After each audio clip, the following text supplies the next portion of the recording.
හොඳයි යේසුස් වහන්සේගේ නාමයෙන් ඔබ සියලුම දෙනාට ආශිර්වාද. නැවත වාරයක් ඔයගොල්ලන්ව දැක ගැනීම සන්තෝෂයක්. ඉතින් මම මේ පැරිස් වල ඇවිල්ලා ඔයගලන්ට ඉගෙනුවට දැනටමත් මම හිතනවා ලෝකේ ගොඩාක් රටවල් වලින් මේ දේශනාව අහගෙන ඉන්නවා ලයිව් එකේ. ඉතින් ඒ අයටත් මම යේසුස් වහන්සේගේ නාමයෙන් මම සුබ පතනවා. ඉතින් අද මම කතා කරන්න යන්නේ මංගල්‍යයන් ගැන. මංගල්‍යයන් කියවම හිතන්න එපා විවාහ මංගල්‍යයන් අවමංගල්‍යයන් ගැන කතා කරන්න යනවා කියලා. ඒ මංගල්‍යයන් ගැන නෙවෙයි. ඉස්රායල් වරුන්ගේ මංගල්‍යයන් ගැන. බයිබලයේ තියෙන මංගල්‍යයන් ගැන. හරිද? දැන් අපේ ක්‍රිස්තියානි අය දැන් ඔයගොල්ලෝ කී දෙනෙක්ද මංගල්‍යයන් ගැන මොකක් හරි පාඩමක් නැත්තම් දේශනාවක් අහලා තියෙන්නේ අත ඔස්සල වෙන්නද බලන්න. නෑ. අහලා තියෙන කෙනෙක් දෙන්නේ. අහලා නැත්තේ කී දෙනෙක්ද?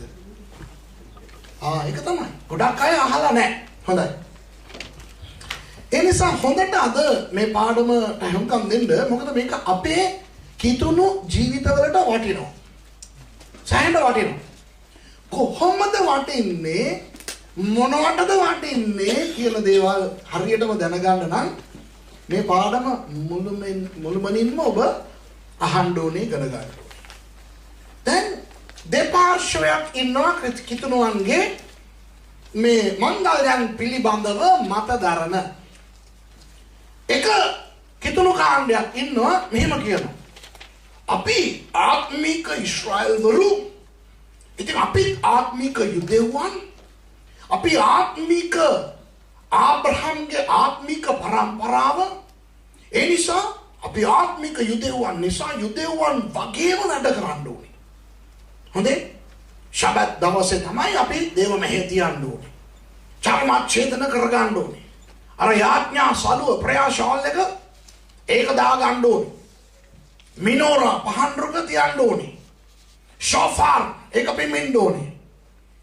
මංගල්‍යයන් පවත්වන්න ඕනේ කියලා ඒගොල්ලෝ කියනවා. තවත් කාණ්ඩයක් මෙහා පැත්තේ ඉඳගෙන කියනවා නෑ අපිට වැඩක් නෑ. පරණ කිවිසුමට ටටා කියලා ඉවරයි. ඊශ්‍රායල් වරුන්ට බයි බයි කියලා ඉවරයි.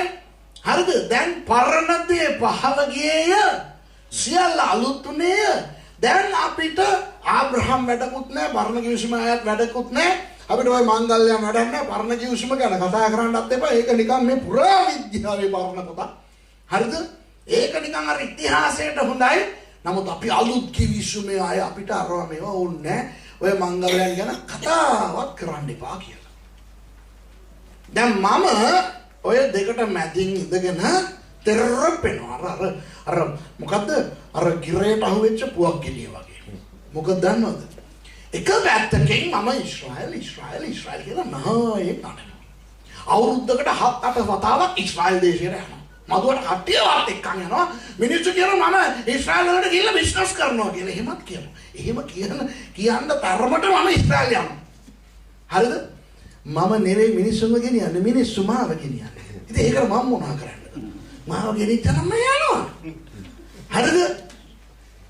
ඉතින් එක පැත්තකින් මෙහෙම ඉස්රායල් කියලා අපි ඉස්රායල් දේශයේ ආඥා කරන්න ඕනේ. ඉස්රායල් ගැන අවදි වීමේ මේ රැස්වීම් ලංකාව වටේ ලෝකේ වටේ මම පවත්වනවා. ඉතින් මේ වගේ කියන මිනිස්සයා යාඥා සලුව දාන්නේ.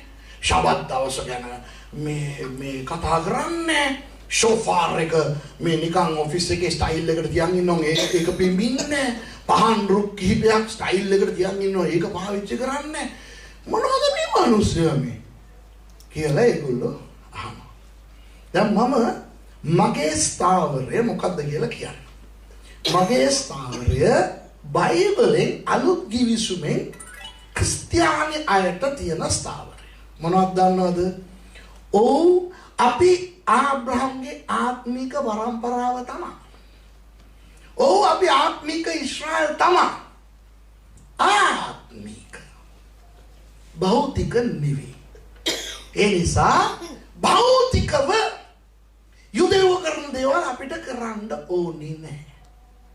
හරිද? තේරෙනවද මම කියන එක? හරිද? මේක මට ඕගොල්ලන්ට මෙහෙම තීරු කරලා දෙන්න පුළුවන්. දැන් මම සිංහල ටිකක් හොඳට කතා කරනවා නේ. ඒක කොහොමද ඔයගොල්ලෝ දන්නේ? මම කතා කරන දේ ඔයගොල්ලන්ට තේරෙනවා. ඒ නිසානේ. හරිද? හැබැයි මේ ඇතුලේ ඉන්න මේ සුරේෂ් කියන හාදයා පට්ට දෙමළෙක්.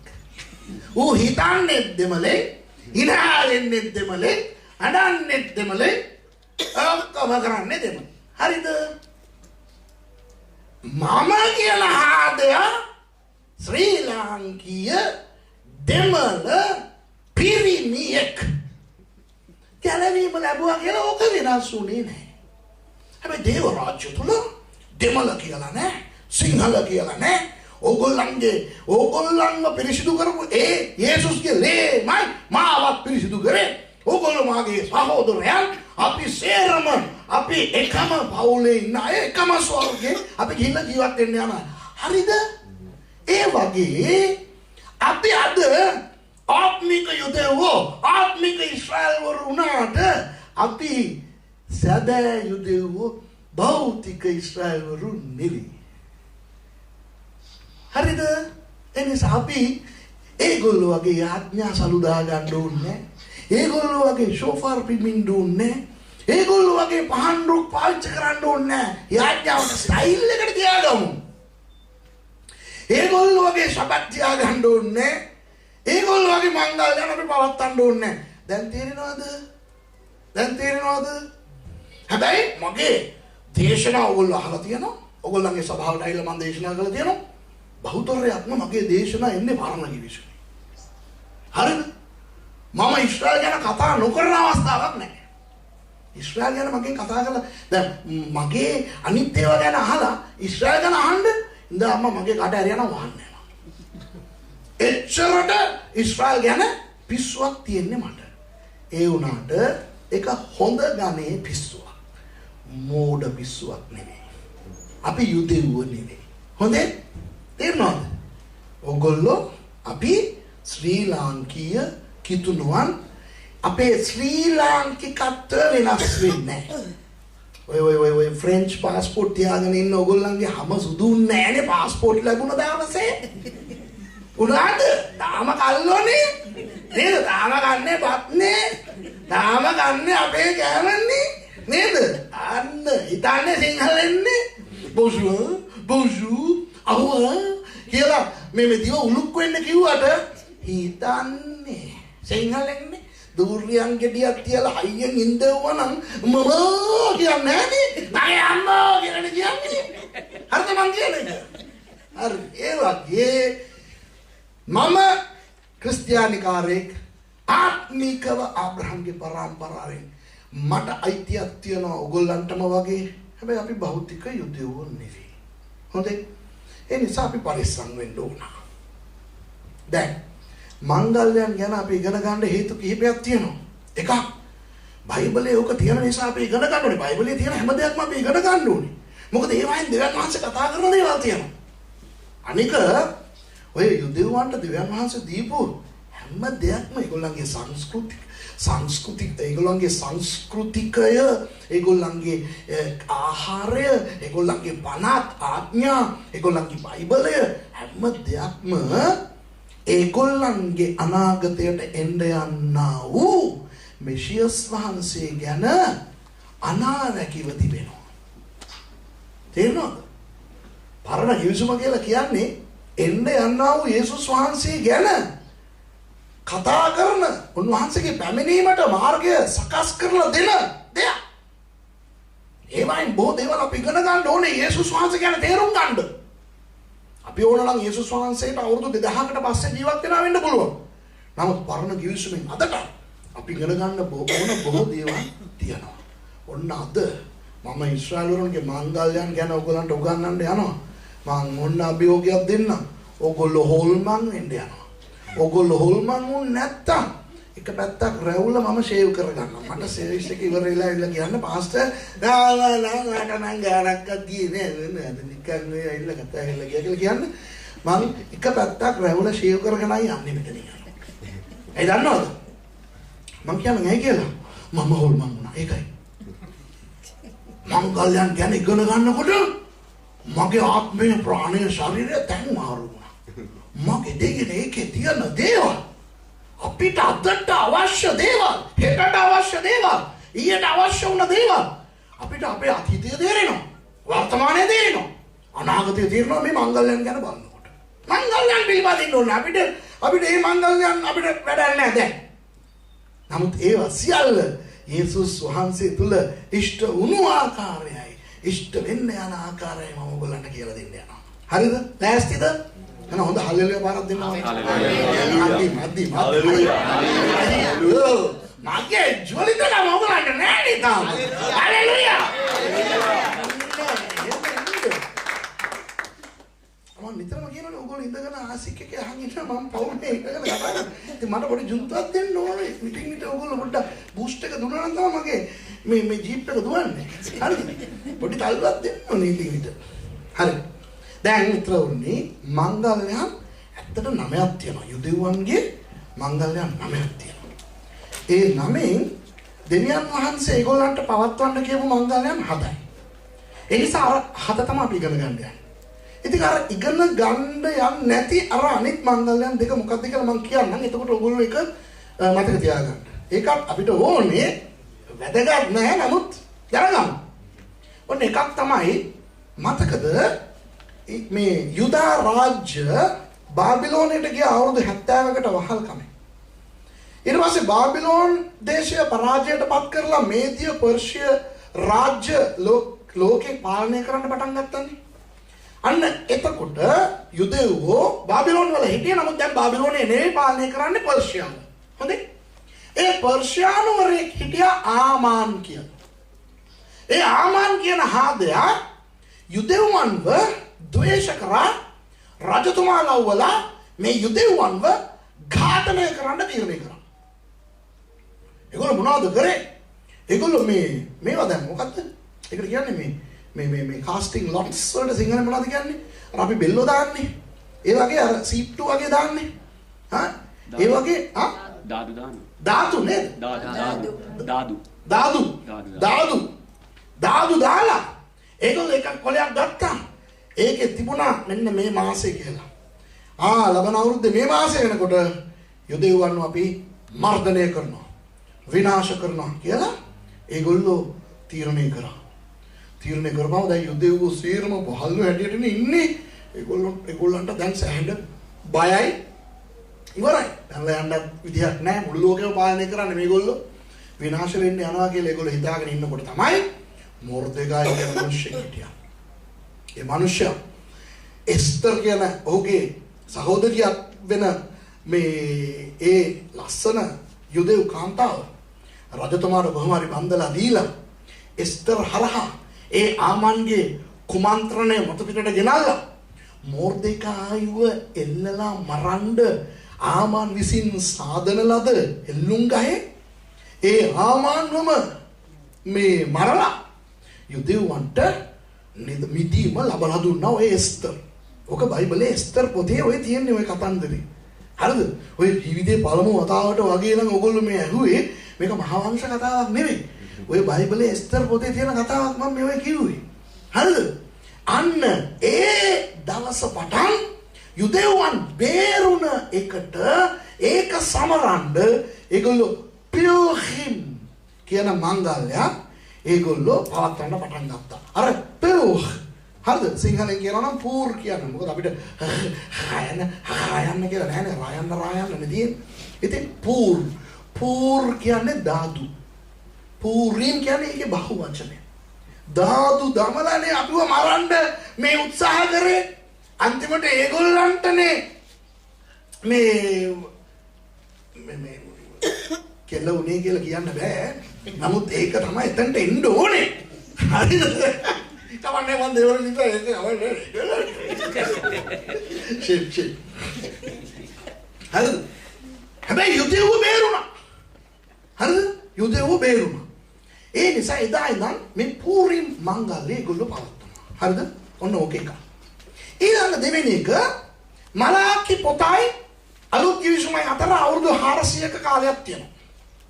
ඔය අතරතුර ක්‍රිස්තු පූර්ව 167 ඇන්ටියෝකස් එපිෆානස් කියන හමුදාපතිවරයෙක් ඉස්රායල් දේශයට තමන්ගේ හමුදාව අරගෙන ඇවිල්ලා ඔහුත් අර සිරියානුවරයෙක් හරිද? ඇවිල්ලා ග්‍රීක දෙවියෙක් වන zeus කියන දෙවියාගේ රූපේ ගෙනල්ලා ජෙරුසලම් දේවමාලිගාවේ තියලා ඌරන්ව ගෙනල්ලා පූජා කරා. ඒක යුදෙව්වන්ට පිළිකුලක් නේ. එතකොට යුදෙව්වන්ගේ දේවමාලිගාවේ හිටපු උත්තම පූජකවරයාගේ නම මතාතයස්. ඒ මනුෂ්‍යගේ පුතා යෙහූදා කියන කොළුවා තව තරුණයෝ කිහිප දෙනෙක් වයි තමන්ගේ මල්ලිලාවයි කරගෙන පැනලා ගිහිල්ලා හැංගිලා කන්දක් උඩ ඉඳලා අවුරුදු 2ක් සටන් පුහුණුව ලබාගෙන ඒගොල්ලොම අවුරුදු 2කට පස්සේ ක්‍රිස්තු පූර්ව 165 ආපහු ජෙරුසලමට ඇවිල්ලා ඇන්ටියෝකස් එපිෆානස් පරද්දලා තුරන් කරලා ආපහු ජෙරුසලම් දේව මාලිගාව අත්පත් කරගත්තා. අත්පත් කරගෙන ජෙරුසලම් දේව මාලිගාව පවිත්‍ර කරා. පවිත්‍ර කරලා ඒක නැවත කැප කරා. හරිද? අන්න ඒ කැප කරපු දවස යුදෙව්වන්ගේ කැලෙන්ඩර් එකේ කිස්ලෙව් කියන මාසේ 25 වෙනිදා. අපේ කැලෙන්ඩරේ දෙසැම්බර් 25. ඒගොල්ලෝ ඒක පවිත්‍ර කරලා හිටන් ඒකට පවිත්‍ර කිරීමේ ආලෝක මංගල්‍ය කියන නමක් තිබ්බා. පවිත්‍ර කිරීමේ ආලෝකය කියලා කියන්නේ හනුකා කියන මංගල්‍ය. හරිද? එතකොට හනුකා කියන මංගල්‍ය ඔන්න කිස්ලෙව් 25 කියන්නේ දෙසැම්බර් 25 ඒගොල්ලෝ සමරුවා.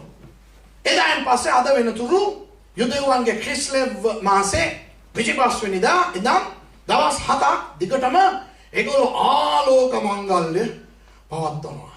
හරිද? දැන් ඕක දැකලා තමයි දැන් වෙනම කතාවක් කියන්න පොඩ්ඩක් මංගල්‍ය වලින් බැහැරව ගිහිල්ලා පොඩි කතාවක් කියන්නම්. ඕකට ආකර්ෂණ වෙලා තමයි ජූලියස් සීසර් කියන පළවෙනි මේ රෝමානු අධිරාජ්‍යවරයා ගායුස් ජූලියස් කයිසර් මිනිහගේ නම. ක්‍රිස්තු පූර්ව 43 ඒගොල්ලන්ගේ ඉරු දෙවියන්ගේ නමස්කාරය සඳහා ඒ දවස තෝරගත්තා. මොකද ඒක නිකම්ම යුදෙව්වන්ගේ ආලෝක මංගල්‍ය දවසනේ. ඒක ඒගොල්ලෝ පවත්වන්න පටන් ගත්තා. එතකොට දෙසැම්බර් 25 රෝමානුවරුන්ගේ ඉරු දෙවියන්ගේ මංගල්‍ය දවසක් බවට පත් වුණා. දැන් ක්‍රිස්තු වර්ෂ 312 කොන්ස්ටන්ටින් කියන රෝමානු අධිරාජ්‍යවරයා ක්‍රිස්තියානි වුණානේ. ඊට පස්සේ ටිකින් ටික රෝමානු ලෝකය කිතුණු ක්‍රිස්තියානි වුණානේ. එතකොට රෝමානු ආගම නැති වුණා. හැබැයි ආගම නැති වුණාට දෙසැම්බර් 25 එනකොට මිනිසුන්ට කීන් ගහන්නේ. අර හැමදාම අපේ ආලෝක අපේ ඉරු දෙයියගේ මංගල්‍යනේ කියනවා. ඒ නිසා ක්‍රිස්තු වර්ෂ 336 ඒ මංගල්‍ය දවස යේසුස් වහන්සේ ඉපදුණු දවස හැටියට අපි සමරමු කියලා නත්තල් කියලා ඒගොල්ලෝ දැම්මා. ක්‍රිස්ටෝමාස්. ක්‍රිස්ටෝ කියන්නේ ක්‍රිස්තුස් වහන්සේ ලතින් භාෂාවෙන්. මාස් කියන්නේ සමූහයාගේ එකතු වීම. සමූහයා ක්‍රිස්තුස් වහන්සේගේ උපත සවරන්න එකතු වෙමු කියලා ක්‍රිස්ටෝමාස් කියලා ඒගොල්ලෝ 336 පටන් ගත්තා. ඔන්න ඕක තමයි ක්‍රිස්මස් කියලා කියන්නේ. සමහරු කියනවා ක්‍රිස්මස් අපි සමරන්න හොඳ නැහැ. ඒක මේ අන්‍ය ජාතික වරුන්ගේ මංගල්‍යයක් කියලා. ඔව් හැබැයි ඊට කලින් අපේ යුදෙව්වන්ගේ මංගල්‍යයක් නේ. ඒ නිසා අපි නත්තලට ඇයි මේ තට්ටුව දාන්නේ? නත්තල සමරමු. නේද? ඒකේ කිසි ප්‍රශ්නයක් නැහැ. හනුකා මංගල්‍ය වගේනේ. හරිද? අපිත් ලයිට් දාලා අපිත් කේක් කපලා හරි. හැබැයි එකම දේ අර නිගම පැත්තේ කියනවා වගේ ওই බෝතල් මාසේ කියලා හිතාගෙන මේ අඩි ගහන්න නැතුව හරිද? අපි යේසුස් වහන්සේගේ උපත සමරමු. බල්ලෝ බූසෝ කක්කොට්ට කැරපොත්ත හිටන් හැපි බර්ත්ඩේ කියනවා මේ කාලේ. නේද? ඉතින් යේසුස් වහන්සේ දෙවනහන්සේ මිනිස්සයා හැටියට ආපු දවස් අපි දන්නේ නැති වුණාට අර නිවාඩු දවසක් ඉතින් හැමදාම ඉතින් තියනවනේ. හොඳ ජොලිය සමරගවනේ යමු. ඒකටත් තට්ටුව දානවා සමහර වෙලාවට. බෝ ක්‍රිස්තියානි අය නත්තල් සමරන්න හොඳ නැහැ. ඒක යක්ෂයාගේ දෙයක් කියලා කියන. අන්තිමට යකාට කියලා දුන්නා නම් අපිට ඉතුරු වෙන එකක් නැහැ. හොඳේ. හරි. දැන් ආපහු අපේ කතන්දරේට එමුකෝ. එතකොට මංගල්‍ය 9න් අර දෙක. පියුරින් සහ හනුකා ඒක යුදෙව්වෝ ඒක අදටත් ඒගොල්ලෝ සමරනවා. නමුත් බයිබලයෙන් දෙවියන් වහන්සේ සමරන්න කියලා අන කරපු මංගල්‍යයන් නෙවෙයි. දැන් දෙවියන් වහන්සේ අන කරපු මංගල්‍යයන් 7 ගැනයි මම අද ඔයගොල්ලන්ට උගන්වන්න යන්නේ. 7 කියලා කියද්දි බයිබලයේ සම්පූර්ණත්වයක් අපිට පේනවා ඒකේ. බයිබල් ඉලක්කම් තියනවානේ. ඒ කියන්නේ හැම වෙලේම ඔයගොල්ලෝ කොහේ 7ක් දැක්කත් ඒක සම්පූර්ණත්වය කියලා හිතන්න එපා. හරිද? හැබැයි බොහෝ තැන්වල හත සංකේතාත්මකව සම්පූර්ණත්වය පෙන්වන ඉලක්කමක්. හරිද? 1 දෙවියන් වහන්සේ, 2 බෙදීම, 3 නැවත නැගිටීම, 4 යේසුස්, 5 දේව බලය, 6 මනුෂ්‍යයා, 7 සම්පූර්ණත්වය. ඔක තමයි බයිබලයෙන් අපිට සමහර තැන්වල බලා ගන්න පුළුවන් සංකේතාත්මක මේ සංඛ්‍යාතම ක්‍රමය. හොඳයි. එතකොට ඔය 7න් දෙවියන් වහන්සේ පෙන්වුම් කරන්නේ යම් දෙයක ආරම්භයකුයි එහි අවසානයකුයි. නැත්තම් සම්පූර්ණත්වයකුයි. හොඳයි. යම් දෙයකින් පටන් ගන්නවා, යම් දෙයකින් ඒක ලස්සනට ඉවර කරනවා. නැති කරනවා නෙවෙයි. ඒ ඉවර කිරීම නෙවෙයි. අයන්නෙන් පටන් අරගෙන අන්තිමට ඒක සම්පූර්ණ කරනවා වගේ දෙයක්. ඔය මංගල්‍ය වලින් තියෙන්නේ. ඉතින් මේ මංගල්‍යයන් කාටද දීලා තියෙන්නේ? යුදෙව්වන්ටනේ. ඒ නිසා අපි යුදෙව්වන්ගේ දෘෂ්ටි කෝණයෙන් බයිබලෙන් අපි බලන්න ඕනේ. ඉතින් ඕවයින් අපිට ලොකු ආශිර්වාදයක් තියෙනවා. මොකද රෝම 11 කියලා තියෙනවා 17 යුදෙව්වෝ නිසා අපිට ගැලවීම ලැබුණා කියලා. යුදෙව්වෝ යේසුස් වහන්සේව පිළිගත්තේ නැති නිසා වල් ඔලිව ගස් අපි ඒ අතු වල් ඔලිව ගස් වලින් කපලා උන්වහන්සේ ගෙනල්ලා අර ඊශ්‍රායල් කියන සැබෑ ඔලිව ගසේ බද්ධ කරලා තියෙනවා. ඒ නිසා යුදෙව්වෝ නිසා අපිට මේ භාග්‍ය ලැබිලා තියෙනවා. ඒ නිසා අපි දැන් ඕවා බලන්න යනවා. දැන් මේ මංගල්‍යයන් පටන් ගත්තේ නික්මයාම 12. හැබැයි දෙවියන් වහන්සේ මෝසෙස්ට මේ මංගල්‍යයන් 7 පවත්වන්න ඕනේ මෙහෙම කියලා ලස්සනට කියලා දුන්නු පරිච්ඡේදය ලේවි කතාවේ 23. ඉතින් අද අපි මෙහෙ කරන්න යන්නේ ලේවි කතාවේ 23 වෙනි පරිච්ඡේදයේ කොහොමද ওই මංගල්‍යයන් සමරන්න කියලා තියෙන්නේ කියලා. මම මොනවද දන්නවද ඔයගලන්ට කියලා දෙන්න යන්නේ. ඉස්සෙල්ලා මේ මංගල්‍ය මොනවද කොහොමද පටන් ගත්තේ කියලා මම කියලා දීලා හිටා. ඒක කොහොමද යේසුස් වහන්සේ තුල සම්පූර්ණ වුණේ කියලා ඒක අපිට කොහොමද බලපාන්නේ බලපානවද? බලපානවා නම් කොහොමද කියලා මම කියලා දෙන්න යනවා. දැස්තිද? හොඳයි. ඔන්න පළවෙනි මංගල්‍ය. ලේවි කතාවේ 23 5වෙනි පදය.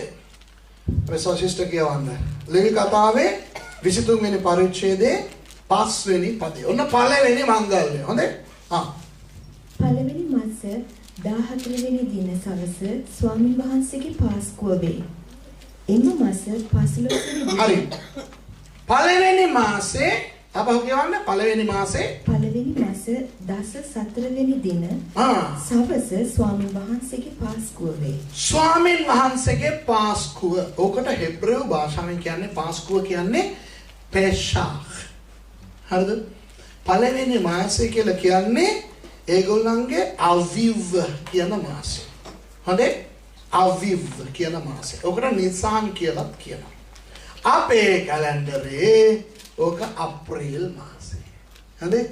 එතකොට අප්‍රේල් මාසය තමයි යුදෙව්වන්ගේ පළවෙනි මාසය. 14 වැනිදා කියලා කියන්නේ එදා තමයි යුදෙව්වන්ගේ කැලෙන්ඩරය හඳ ආශ්‍රිතවයි තියෙන්නේ. අපේ කැලෙන්ඩරය ග්‍රෙගෝරියන් කැලෙන්ඩරය කියලා කියනවා. අපේ කැලෙන්ඩරයට ඒක ඉර ආශ්‍රිතව තියෙන. එතකොට අපේ කැලෙන්ඩරේ අවුරුද්දකට දවස් 365යි 0.25. නමුත් යුදෙව්වන්ගේ කැලෙන්ඩරේ අවුරුද්දකට දවස් 360යි. මොකද මාසයකට දවස් 30යි. හොඳේ? එතකොට හඳ හරියට පෝය කියලා අපි කියන්නේ ලංකාවේ සම්පූර්ණයෙන් මුළු හඳම පේන්නේ. ඒක තමයි 14 වෙනිදා අවිව් මාසෙ. අවිව් මාසේ 14 වෙනිදා. හරිද? එදා ස්වාමීන් වහන්සේගේ පෙසහ් පාස්කුව සමරන්න ඕනේ කියලා මෝසෙස්ට කියනවා. මොකක්ද දන්නවද ඒ කතන්දරේ? මතකද මිසර දේශයේ ඊශ්‍රායල්වරු වහල්ලන් හැටියට ඉන්නකොට ඒ අයව ඒ රටෙන් නිදහස් කරලා දෙන්න කියලා දෙවියන් වහන්සේ මෝසෙස් තුලින් පාරාවෝට අවවාද කළා. ඇහුවේ නෑ. ඊට පස්සේ මොනවද කරේ? වසංගත 10ක් දුන්නා. වසංගත 10ක් දුන්නා. පළවෙනි වසංගතය මොනවාද? වතුර ලේ කිරීම. 10 වෙනි වසංගතය මොනවාද? මිසරයේ කුළුඳුලන් මිය යෑම.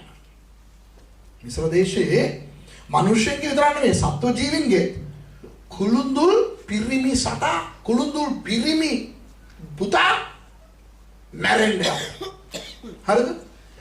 ඒක තමයි අර 10 වෙනි මේ වසංගතය.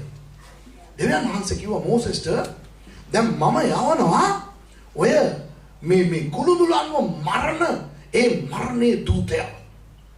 ඒ දූතයා මධ්‍යම රාත්‍රියේ එන්නේ. ඕගොල්ලෝ ඊශ්‍රායල් මොනවද කරන්න ඕනේ? හොඳ බැටළු පැටි එක්ක ගන්න ඕනේ. ඒ බැටළු පැටියව මරලා ඒ ලේ උළුවහුවල ආලේප කරන්න ඕනේ. එතකොට මේ මරණේ දූතයා ඒ ගෙවල් ඊශ්‍රායල් වරුන්ගේ ගෙවල් පහු කරගෙන යනකොට ඒ උළුවහුවල ලේ දැක්කම ඒ මරණේ දූතයා ඒ ගෙදරට මරණය පමුණුවන්නේ නැහැ. එතකොට පෙසාහ් කියලා හෙබ්‍රේය වලින් කියන මොනවද දන්නවද? පහු කරගෙන යෑම. එතකොට ඒ ලේ ආවරණය කරලා තියෙන උළුහව තියෙන ගෙවල් පහු කරගෙන යනවා ඒ මරණේ දූතයා. ඒක සිදු වුණා. මොනවද කරේ? මේ මිනිස්සු ඒ විදිහටම කීකරු වෙලා හරි එළුවව මරලා ඒ ලේ ආලේප කරා. ලේ ආලේප කරලා හිටන් ඒගොල්ලෝ ගියාසට වෙලා හිටියා. ඒ මරණේ දූතයා පහු කරගෙන ගිහිල්ලා මිසරවරුන්ගේ ඒ කුළුඳුලන්ව මරපු නිසා පාරාවට එපා වෙලා මේ ඊශ්‍රායල් වරුන්ව යන්දෑරියා. එහෙම තමයි මේ ඊශ්‍රායල් වරුන් ඔවුන්ගේ වහල්කමේ දේශය නැමැති මිසරයෙන් පිටත්ව එළියට ආවේ. මේ කතාව ඔයගොල්ලෝ දන්නවන්නේ. එදා ඉඳන් දෙවනහස කිව්වා ඊළඟ අවුරුද්දේ ඉඳන් දැන් ඔයගොල්ලෝ පිටත්ව ගියා නේද? මෙතන මේ මාසේ තමයි ඔයගොල්ලන්ට ආයේ පළවෙනි මාසේ.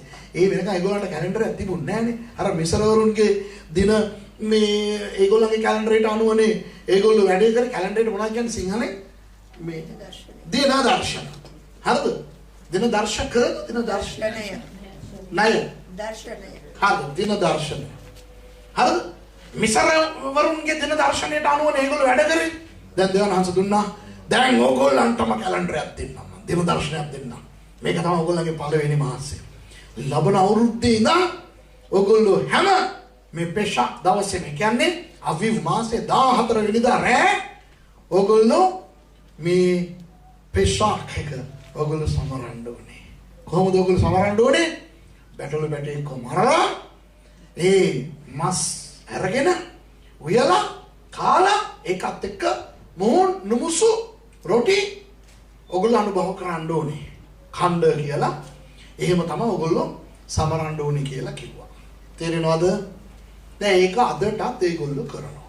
අදටත් ඊශ්‍රායල් වරු ඕක කරනවා. අපි ඔය පෙසාක් කරන්න ඕනේද? සමහර ක්‍රිස්තියානි අය කරනවා. හරිද? තීරුමක් නැහැ. ඒ දන්නවද?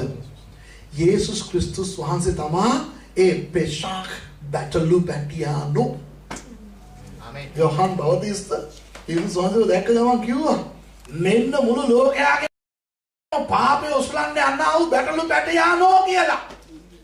ඒ යේසුස් වහන්සේ කියන්නේ ඒ සැබෑ බැටළු පැටියානෝගේ ඒ පිළිබඳව අනාගත වාක්‍යයක් හැටියට තමයි මේ මංගල්‍ය දෙවියන් දුන්නේ. හරිද? එතකොට අපිට මේක කොහොමද අදාළ වෙන්නේ? මං කියන්නද? අපි පාපය නැමැති මිසර දේශයේ වහලා හැටියට උන්නේ. හරිද? අපි මේ පාපයෙන් මුදවන්න කවුරුත් හිටියේ නැහැ. මොන්න අපි ඔළුවෙන් හිටගත්තත් පාපයෙන් එළියට එන්න අපිට ක්‍රමයක් නැහැ. නමුත් බැටළු පැටියානෝ ඇවිත් අපි වෙනුවෙන් මැරුණා. අපි වෙනුවෙන් ලේ සැලුවා. ඒ ලේ වලට බලය තියනවා. යේසුස් වහන්සේගේ ලේ වලට පමණක් බලය තියනවා මුළු ලෝකයාගේම පාපය ඉවත් කරන්න. අපව සෝදා පිරිසිදු කරන්න. ආමේන්.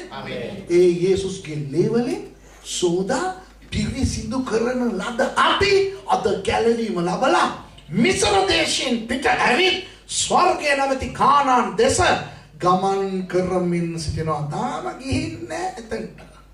ඒකට එන්න. තව මංගල් තියනවානේ. මේ පටන් ගන්න විතරයිනේ එළියට එන්න එක විතරයිනේ. දැන් අපි මග. හරිද? තාම අපි පොරොන්දු දේශයට ගිහින් නැහැ. පොරොන්දු දේශය කියන්නේ කොහෙද? ස්වර්ගය. හරිද? නරක ආදියට යන්න හිටපුවා අපි. පොඩ්ඩක් මිස් වෙලා තිබ්බනම් යේසුස් වහන්සේව දන්නේ නැතුව ඉඳලා තිබ්බනම් ඉවරයිනේ. මරණම් ඉවරයිනේ. හැබැයි මැරෙන්න කලින් යේසුස් වහන්සේ අපි වෙනුවෙන් ලේ පූජා කරලා අපිට දීලා තියෙනවා ගැලවීම කියන ආශිර්වාදය. ඒ නිසා අපිට හැමදාම පෙසක්. කියන්න ආමේන් කියන්න. අවුරුද්දකට කරන්නේ හැමදාම අපිට ගන්න පුළුවන්. අපිට ජොලි කරන්න පුළුවන්. මොකද අපි එළියට ආවා. අපි මග ඉන්නේ ස්වර්ගයට යන්නේ ගමන්. දැන් යේසුස් වහන්සේ ඔක කරද්දි කොහොමද කරේ කියලා මම ටිකක් කියන්නම්. නියම දේවල් ටිකක් තියෙනවා. යේසුස් වහන්සේට ඕන වුණා උන්වහන්සේ මිය ගිය ඒ කාලේ හරියට ඒ පෙසක් එක තමයි මැරෙන්න. මොකද බැටළු පැටියානෝ නම් හරි වෙලාවට මැරෙන්න බෑ. දැන් ඔන්න පෙසක් එකට කියන්නේ පාස්කුවට මම පෙසක් කියන්නද පාස්කුව කියන්නද? ඔයගොල්ලන්ට මොකද හොඳ? පාස්කුව කියමු. මොකද සිංහලනේ. හරි. දැන් පාස්කු දවසේනේ මැරෙන්න ඕනේ. ඔන්න ඊශ්‍රායල් වල යේසුස් වහන්සේ කාලේ සිරිතක් තිබුණා. බොහෝ යුදෙව්වරු මේ බොහෝ රටවල් වල ජීවත් වුණා. හරිද? ඉතින් ඔය බොහෝ රටවල් වල ජීවත් වුණු යුදෙව්වන්ගෙන් බොහෝ අය හැම අවුරුද්දක් පාසා පාස්කුවට ජෙරුසලේමට යනවා. ජෙරුසලේමට පාස්කුවට හරියට සතියකට කලින් තමයි ඒගොල්ලෝ යන්නේ. ඊටත් කලින් ඇවිත් ඔය ජෙරුසලේම අවට ඒගොල්ලන්ගේ ඥාතීන් මිත්‍රයන්ගේ ගෙවල් වල ඒගොල්ලෝ නතර වෙලා ඉඳලා ඒගොල්ලෝ ඉස්සෙල්ලාම ජෙරුසලේමට ඇතුල් වෙන්නේ හරියට පාස්කුවට සතියකට කලින්. එදා ඉඳන් දවස් 7ක් ඒ දේවමාලිගාවේ එක එක විවිධ දේවල් වැඩසටහන් තියනවා, ගීතිකා තියනවා, මේ ආඥා තියනවා, පූජා තියනවා. පාස්කුවට සූදානම් වීමේ දවස් 7ක් තියෙනවා. හොඳයි. ඉතින් ඒකට සහභාගී වෙන්න ඒගොල්ලෝ එන්නේ ඇතුල් වෙන ජෙරුසලේමට කවදාද? පාස්කුවට හරියට දවස් 7කට කලින්. එතකොට කට්ටිය ජෙරුසලේම තුලට ඇතුල් වෙනකොට සෑහෙන ජන සමූහයක් එනවනේ. මොකද වෙන වෙන රටවල් වලින් ඔය යුදෙව්වනේ ඔය ඉන්නේ. ඒ නිසා කවුද කින්ද මන්ද කියලා දන්නේ නැහැ. මම කෙනාම දන්නවා. අර අපි නිකන් අර ඔය හරි ලොකු ඒ වගේ මේ මංගල්‍ය උත්සවයකට යනකොට බොහෝ අය දහස් ගණන් එනකොට අපි යන්නේ. ඒ වගේ අර නුවර පෙරහැර හැම තියෙන දවස්වල හරිද ලංකාවේ හැම පැත්තෙම මහනුවරට එනවා කට්ටිය. ඇයිලා පෙරහැර බලන්න යනකොට ඔක්කොම සිංහල අය තමයි. නමුත් එක හා එක දන්නේ නැහැ. එක්කෙනෙක් හලාවත, එක්කෙනෙක් රත්නපුර, එක්කෙනෙක් බදුල්ල. ඒ වගේ මේ හැමෝම යුදෙව්වෝ තමයි. නමුත් ඒගොල්ලෝ එකිනෙකාව හඳුනන්නේ නැහැ. යේසුස් වහන්සේ නියම වැඩක් කරා. මොනවද දන්නවද කරේ? ගෝලෙන්ට කිව්වා මම ඇතුල් වෙන්න අමුතු විදියට. හැම කෙනාම මාව බලන්න ඕන විදියට මම ඇතුල් වෙනවා. මොනවද? ගෙනෙන් කොටළු පැටියෙක්ව. කවුරුත් නොනැගපු කොටළු පැටියෙක්ව ගෙනෙන්. ඒ දන්නවද කවුරුත් නොනැගපු විනය හේතුව නෙවෙයි. ඌටයි දන්නේ නැත්තේ කොහොමද යන්නේ කියලා. යේසුස් වහන්සේ ඌට නැගලා ඉඳගත්තම උගේ කලින් අල්ලගත්තම ඌට පණේ මල් මිනිස්සු ඔක්කොම බලයි. අයිසේ මොනවද මේ තීරුවක් නැති වැඩක් මේ හතේ කරන්නේ? අයිසේ මේ කවුද කියලා. මේ වගේ මිනිස්සු හැම කෙනාම මන් දිහා බලනකොට උඹලා කෑ ගහපල්ලා හරිද දාවිද්ගේ පුත්‍රයාණන්ට හොසන්න කියලා කෑ ගහපල්ලා ඔය අතු ටිකක් කඩාගෙන ඒකත් හොල්ල කෑ ගහපල්ලා. එතකොට මිනිස්සුන්ට වෘද්ධක් තියෙන එකෙක් කෑ ගහවනම් අනිකත් කෑ ගහනවා. හරිද? ඉතින් ගෝලිය දොලොස් දෙනා ඉතින් එයාට තීරුනේ මොනවද මේ යේසුස් කරන්න හදන්නේ කියලා. යේසුස් අර බූරුව අපිට ඉඳගත්තා. හිතලා බලන්න කොටළු පැටියා ඌ කවුරුත් ජීවිතේ නැගලා නැහැ. ඒ කියන්නේ ඌට දන්නේ නැහැ කොහොමද මිනිස්සුන් අරගෙන යන්නේ කියලා. යේසුස් වහන්සේ ඌගේ ඇඟේ නැග්ගාම ඌ දැන් හරිද? නාගන මොකක් කරේ? එහෙමනේ කෑ ගන්න බූරුනේ. ඉතින් මේ ඌ දඟලනකොට මේ ගෝලිය ටික දාවිද්ගේ පුත්‍රයාණන්ට හොසන්න කියනකොට අනිත් කට්ටිය අර ජන සමූහය දන්නේ නැනේ මේ කවුද කියලා. ඒවලුත් අර කොක්කොල ටිකක් කඩාගෙන හැමෝම කෑ ගහලා හොසන්න කියලා කෑ ගන්න පටන් ගත්තා. ඒ ශාස්ත්‍රයේ ඔන්න ඔය කොටළු පැටියා උඩ නැගලා තමයි ජෙරුසලේමට ආවේ. ඒ වකට මාලිගාවේ උත්තම පූජකවරයා හැටියට හිටපු හාදයාගේ නම කායිෆස්. කායිෆස් කට්ටිය ගිහිල්ලා කියන මේ හරඩක් නේ. මේ කට්ටිය සේරම හැමදාම වගේ එනවා. හැබැයි එක මිනිස්සෙක් විතරක් කොටුළු පැටියෙක්ගේ මේ උඩ නැගගෙන එනවා මිනිස්සු ඒ මනුස්සයාට දාවිද්ගේ පුත්‍රයා අරකද මේකද කියලා කෑ ගහනවා. පූජකතුමනි මොකද්ද මේ? ඕවා බෑ මේ අපේ මේ යුදෙව් ශාසනය අපි රකින්න ඕනේ. මේ මොකද්ද මේව වෙන්නේ කියලා ඉතින් කිව්වා. කායිෆස් කියනවා අයිසේ ඕන එකක් විචාවයි. පාස්කෝ ඉවර වෙනකන් අපි මොනවත් කලබල වෙන්න එපා. පාස්කෝ ඉවර වෙලා හිටන් අපි වැඩේ කරමු. මොනවා හරි කරමු. එහෙමනේ. දැන් ඔයගොල්ලන්ට නත්තල් වැඩසටහන් තියෙනවා. මොකක් හරි විශේෂ මොකක් හරි වැඩමුළුවක් තියෙනවා කියමුකෝ. අනේ මොකක් හරි ප්‍රශ්නයක් අහනවා ඔයගොල්ලෝ කියයි හරි. මේ ප්‍රශ්නේ දැන් විසඳන්න හදන්න එපා. එතකොට කචල්. අපි වැඩසටහන ඉවර වෙනකන් ඉමුකෝ. අපි කියනවානේ එහෙමනේ කියන්නේ. හරිද? එතකොට දැන් ඔහොම වුණා නම් යේසුස් වහන්සේට වැඩේ වරදිනවා. ඇයි? හරි විදියට පාස්කු බැටළුවා හැටියට එදාට නැරෙන්න බෑ. පාස්කු ඉවර වෙලා උන්වහන්සේව කුරුසිපත් කරා නම් වැඩක් නෑනේ. හරියට පාස්කුවට මරන්න ඕනේ උන්වහන්සේ. තේරෙනවද මම කියන්නේ? ඒකටයි දැන් යේසුස් වහන්සේ සෙට් කරන්නේ ඔය. සතියේට කලින්ම පටන් ගත්තා කියම දෙන්න. දැන් එදා ඔය සීන් එකනේ. කොහොම හරි එදා නෑ ගිහිල්ලා එතන ඔලිව කන්ද එහා පැත්තේනේ තියෙන්නේ මේ බෙතානියා. ගිහිල්ලා රාසස්ගේ ගෙදර රෑ නතර වෙලා පහුවද ඇවිල්ලා මොනවද කරේ? දේව මාලිගාවට රිංගලා බඩු විකුණුනේ කොහොම උන්ට ගහලා මේස පෙරලා සල්ලි ටික අරන් විසි කරලා ඔන්න එන කේස්. අන්න කට්ටිය දුවගෙන යනවා කායිෆස් ළඟට. බෝජකතුමනි අන්න මොරක් ඇවිල්ලා මේ දේව මාලිගාවට මේ අරාමිය කරා. මොකා කවුද බං මෙහෙම කරන්නේ? අර එතකොට කියනවා මේ පූජකතුමනි අර ඊයර කොටළු බැලිය උඩ නැගලානේ. නෑ. අන්න යේසුස් වහන්සේ අවශ්‍යපු හැටිය පේනවද? කියන්නේ යේසුස් වහන්සේට ඕන වුණා පාස්කුව කරලා ඉවර කරලා ඊට පස්සේ මේ මිනිස්යාව මොනහරි කරමු කියලා කියන තත්වෙන් පාස්කුව තිබ්බ දැන් ඉස්සලා මේකව නැති කරලා ඉමු කියලා තත්ත්වෙට මිනිස්සුන්ම ගිහින්. ඔව් අපි හිනාරිනවා ඒක ඇත්ත. නමුත් ඒක තමයි සත්‍ය. එතකොට තමයි උන්වහන්සේ පාස්කු බැටළුවා නෝ හැටියට මැරෙන්න පුළුවන්. නැත්නම් තේරුම්න්නේ නේද? බස් එක ගියායින් පස්සේ අත දික් කරලා වැඩක් නැහැ. ඒ වගේ පාස්කු ඉවර වුණායින් පස්සේ යේසුස් වහන්සේ මැරෙන්න වැඩක් නැහැ. ඒ නිසා යේසුස් වහන්සේ ඒ වැඩේ කරා. ඒත් ඒගොල්ලෝ ඉවසුවා. පස්සේ ගෝලයා පෙන්නනවා දේවමාලිගාව බලන්නකො නියමයිනේ ලස්සනයිනේ. යේසුස් වහන්සේ ගෝලෙන්ට විතරක් ඇහෙන්න නෙවෙයි කිව්වේ. අයියෙන් කෑ ගහලා කියනවා බලන්න ඒවා දකින්නවා නේද? මම කියන්නම් එක ගලක් උඩ එක ගලක් තියෙන්නේ නැති විදිහට මේවා කුඩු වෙන්න යනවා බං කියලා කිව්වම මේ අපි පාස්කුව සමරන්න දවස් 4ක් තව තියෙද්දි අපිට දේවමාලිගාව මේක විතරයි අපිට තියෙන ලස්සනම ගොඩනැගිල්ල ආත්මික ගොඩනැගිල්ල. හරිද? මේක එක ගලක් උඩ එක ගලක් නැති වෙන විදිහට කුඩු වෙන්න යනවායි කියලා මිනිස්සු කලබල අන්න කායිෆස් ළඟට ගිහලා කියනවා අන්න එක මිනිස්සෙක් කෑ ගහලා මේ යෙරුසලෙම් දේව මාලිගාවට සහභාගී කරනවා කියලා. කවුදෝයි? යුදෙව්වෙක්ද? ඔව් පේක. ඔව් සහභාගී. ඔව් කවුද? අර ඊයේ මේස බැලුවු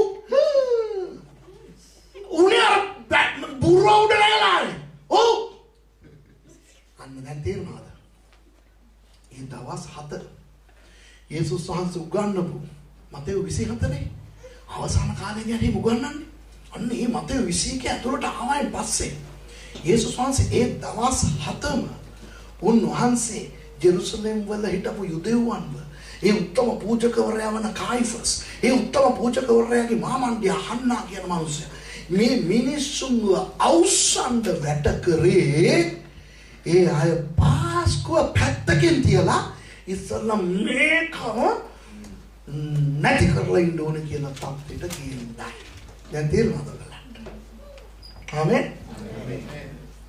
කොච්චර අපිට ආදරේ නිසා උන්වහන්සේ මෙච්චර දැන් දඟලලා තියෙනවා. හලෙලූයා. උන්වහන්සේ බලන්න කොච්චර සෙට් කරලා දේවල් කරලා තියෙනවද කියලා. අපි වෙනුවෙන් අර වෙලාවට මැරෙන්න උනාට. ඒ වගේම වැඩේ අර මිනිස්සු කරා. යේසුස් වහන්සේ කරේ පාස්කුව පටන් ගත්තාම පාස්කු කෑම උන්වහන්සේ දුන්නා ගෝලෙන්ට. ඔයගොල්ලෝ දන්නවද යුදෙව්වන්ගේ දවස පටන් ගන්න කීයටද? හවස 6ට විතර. ඉර බහිනවත් එක්කම තමයි ඒගොල්ලන්ට දවස පටන් ගන්නෙ. හරිද? එතකොට ඉර බැස්සහම කන කෑම මොනවද? රෑ කෑම. යුදෙව්වන්ට රෑ කෑම තමයි දවසේ පළවෙනි කෑම. දන්නවද ඒක? ඒගොල්ලන්ගේ ඉර බහිනවත් එක්කම දවස පටන් ගත්තා කියන්නේ ඊට පස්සේ රෑ කෑම කන්නේ රාත්‍රී භෝජනේ. රාත්‍රී භෝජනය කියලා යුදෙව් අනුභව කරන්නේ ඒගොල්ලන්ගේ පළවෙනි ආහාරය. දවසේ පළවෙනි ආහාරය. කාලා ටිකකට පස්සේ නිදා ගන්න නැගිටලා දෙවෙනි ආහාරය නැමැති උදේ ආහාරය අනුභව කරනවා. ඊට පස්සේ අවසාන ආහාරය දවසේ අවසාන ආහාරය තමයි ඒගොල්ලන්ගේ දිවා ආහාරය. අපේ ශ්‍රී ලාංකිකයින්ට ඕක තේරෙන්නේ නැහනේ. අපිට පළවෙනි කෑම උදේ කෑමනේ. රාත්‍රී භෝජනේ අවසාන කෑමනේ. අපි හිතන්නේ යේසුස් වහන්සේ අවසාන කෑම දුන්නා කියලා. නෑ. තමා පාවා දෙනු ලැබූ ඒ රාත්‍රිය කියලා කියන්නේ පාස්කුව පටන් ගත්තා. තේරුණාද? එතකොට පාස්කු කෑම දුන්නේ. පටන් ගත්තා. ඒ රාත්‍රී කෑම දීලා උන්වහන්සේ ගෙත්සමනි වලට ගිහිල්ලා අත්අඩංගු කරනු ලැබුවා. වාව්.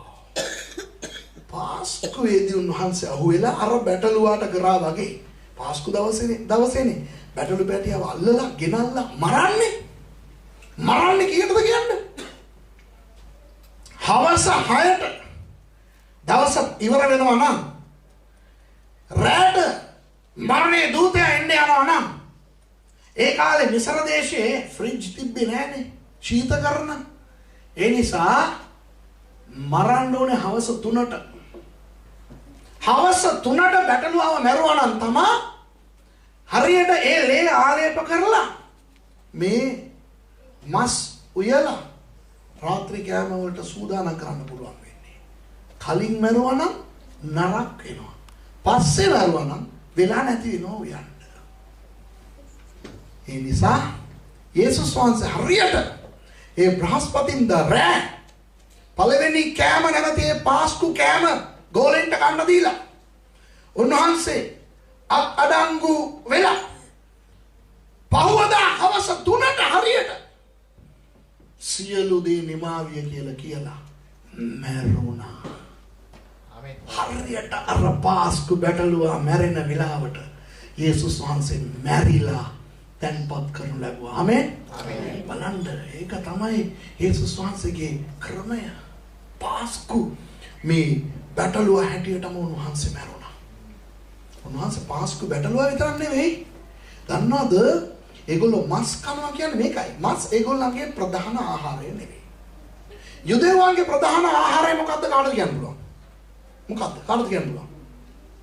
යුදෙව්වන්ගේ ප්‍රධාන ආහාරය මොකද්ද? හරි. අපේ ප්‍රධාන ආහාරය මොකද්ද? බත්. අය මොනවා කෑවතර බත් ටිකක් වැටෙනවා වගේ නෑ බලන්න. නේද?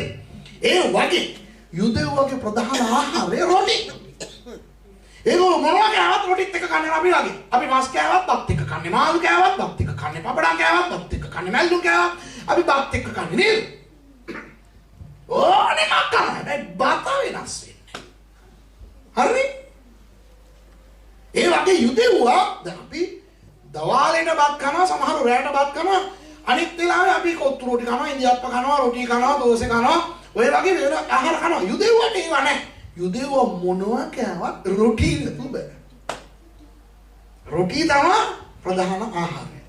යේසුස් වහන්සේ බැටළු පැටියා හැටියට ලේ වගුරලා උන්වහන්සේගේ ශරීරය නැවති ඒ මස් කන්න දුන්නා විතරක් නෙවෙයි උන්වහන්සේ මොනවද කිව්වේ? රාත්‍රී භෝජනයේදී මේ රොටි නුඹලා වෙනුවෙන් කැඩෙන මාගේ ශරීරය. එතකොට යේසුස් වහන්සේ මස් විතරක් නෙවෙයි රොටිත් උන්වහන්සේ. ඇයි උන්වහන්සේ කිව්වේ නැද්ද? ජීවනදායක රොටි මමය කියලා. රාත්‍රී භෝජනේ මස් කොටස විතරක් නෙවෙයි. රොටි මස් දෙකම උන්වහන්සේ. ඒක නිසා තමයි මිත්‍රවරුනි යේසුස් වහන්සේ බෙත්ලෙහෙම් වල ඉපදුනේ. යේසුස් වහන්සේ බෙත්ලෙහෙම් වල ඉපදෙන්න හේතු තුනක් තියෙනවා කියලා දෙන්නද? නැත්තම් යේසුස් වහන්සේ ඉපදලා තියෙනවද කොහෙද දන්නවද? නාසරෙත් වල. ඇයි? මරියාගේ ගම නාසරෙත්. මරියා ගැප් ගත්තේ නාසරෙත් වල. මර්ගයා ගැප් ගන්නකොට තමයි යේසුස් වහන්සේ ස්වර්ගයෙන් මේ ලෝකෙට ආවේ. දන්නවද ඒක? කලලේ තුලට උන්වහන්සේ ආවා. යේසුස් වහන්සේ ඉපදෙනකොට නෙවෙයි ස්වර්ගයෙන් ආවේ. එහෙමනම් උන්වහන්සේගේ මනුෂ්‍ය ඉපදීම තේරුමක්ම නැහැ. කලලය හැටියටම ඇති වුණා උන්වහන්සේ. නේද? නමුත් ඔන්න දැන් මරියතුමි දැන් යට බබා හම්බෙන්න ඔන්න මෙන්න. යේසුස් වහන්සේ නාසරෙත් තුල ඉපදුනා නම් වැඩේ වර්ධිනවා.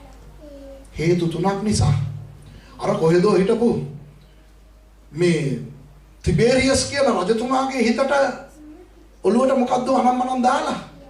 ඒ මිනිස්සයා නියෝගයක් දැම්මා. අයිසේ ඔයගොල්ලෝ යන්න ඕනේ ඔයගොල්ලන්ගේ ගම් වලට ගිහිල්ලා නම ලියන්න ඕනේ. නම ආරච්චි මහත්තයාට දීලා සටහන් කරගන්නවා නැත්තම් ඉවරයි කොට උඩ කියලා. දැන් යනවා හැමෝම ගමට. මෙයා ජෝසප් අර ගැප් ගත්ත මොන්න ලබහම් වෙන්න ඔන්න වෙන්න ඉන්න මේ භාර්යාවත් අරගෙන එයාවත් මේ කොටලුවෙක් මත තියලා නාසරෙත් ඉඳන් බෙත්ලෙහෙම් වෙනකම් එනවා. ඔච්චර කරච්චලයට ලක් වෙන්න හේතුව මොනවද දන්නවද? යේසුස් වහන්සේට ඕන වුණා බෙත්ලෙහෙම් වල ඉපදෙන්න. පළවෙනි හේතුව යේසුස් වහන්සේ දාවිද්ගේ පුත්‍රයානේ. දාවිද් ඉපදුණු බෙත්ලෙහෙම් වල ඉපදෙන්න ඕනේ. පළවෙනි හේතුව. දෙවෙනි හේතුව බෙත්ලෙහෙම් කියන්නේ නගරේ නම නෙවෙයිනේ. ඒ නගරේ නම එෆ්‍රාතා.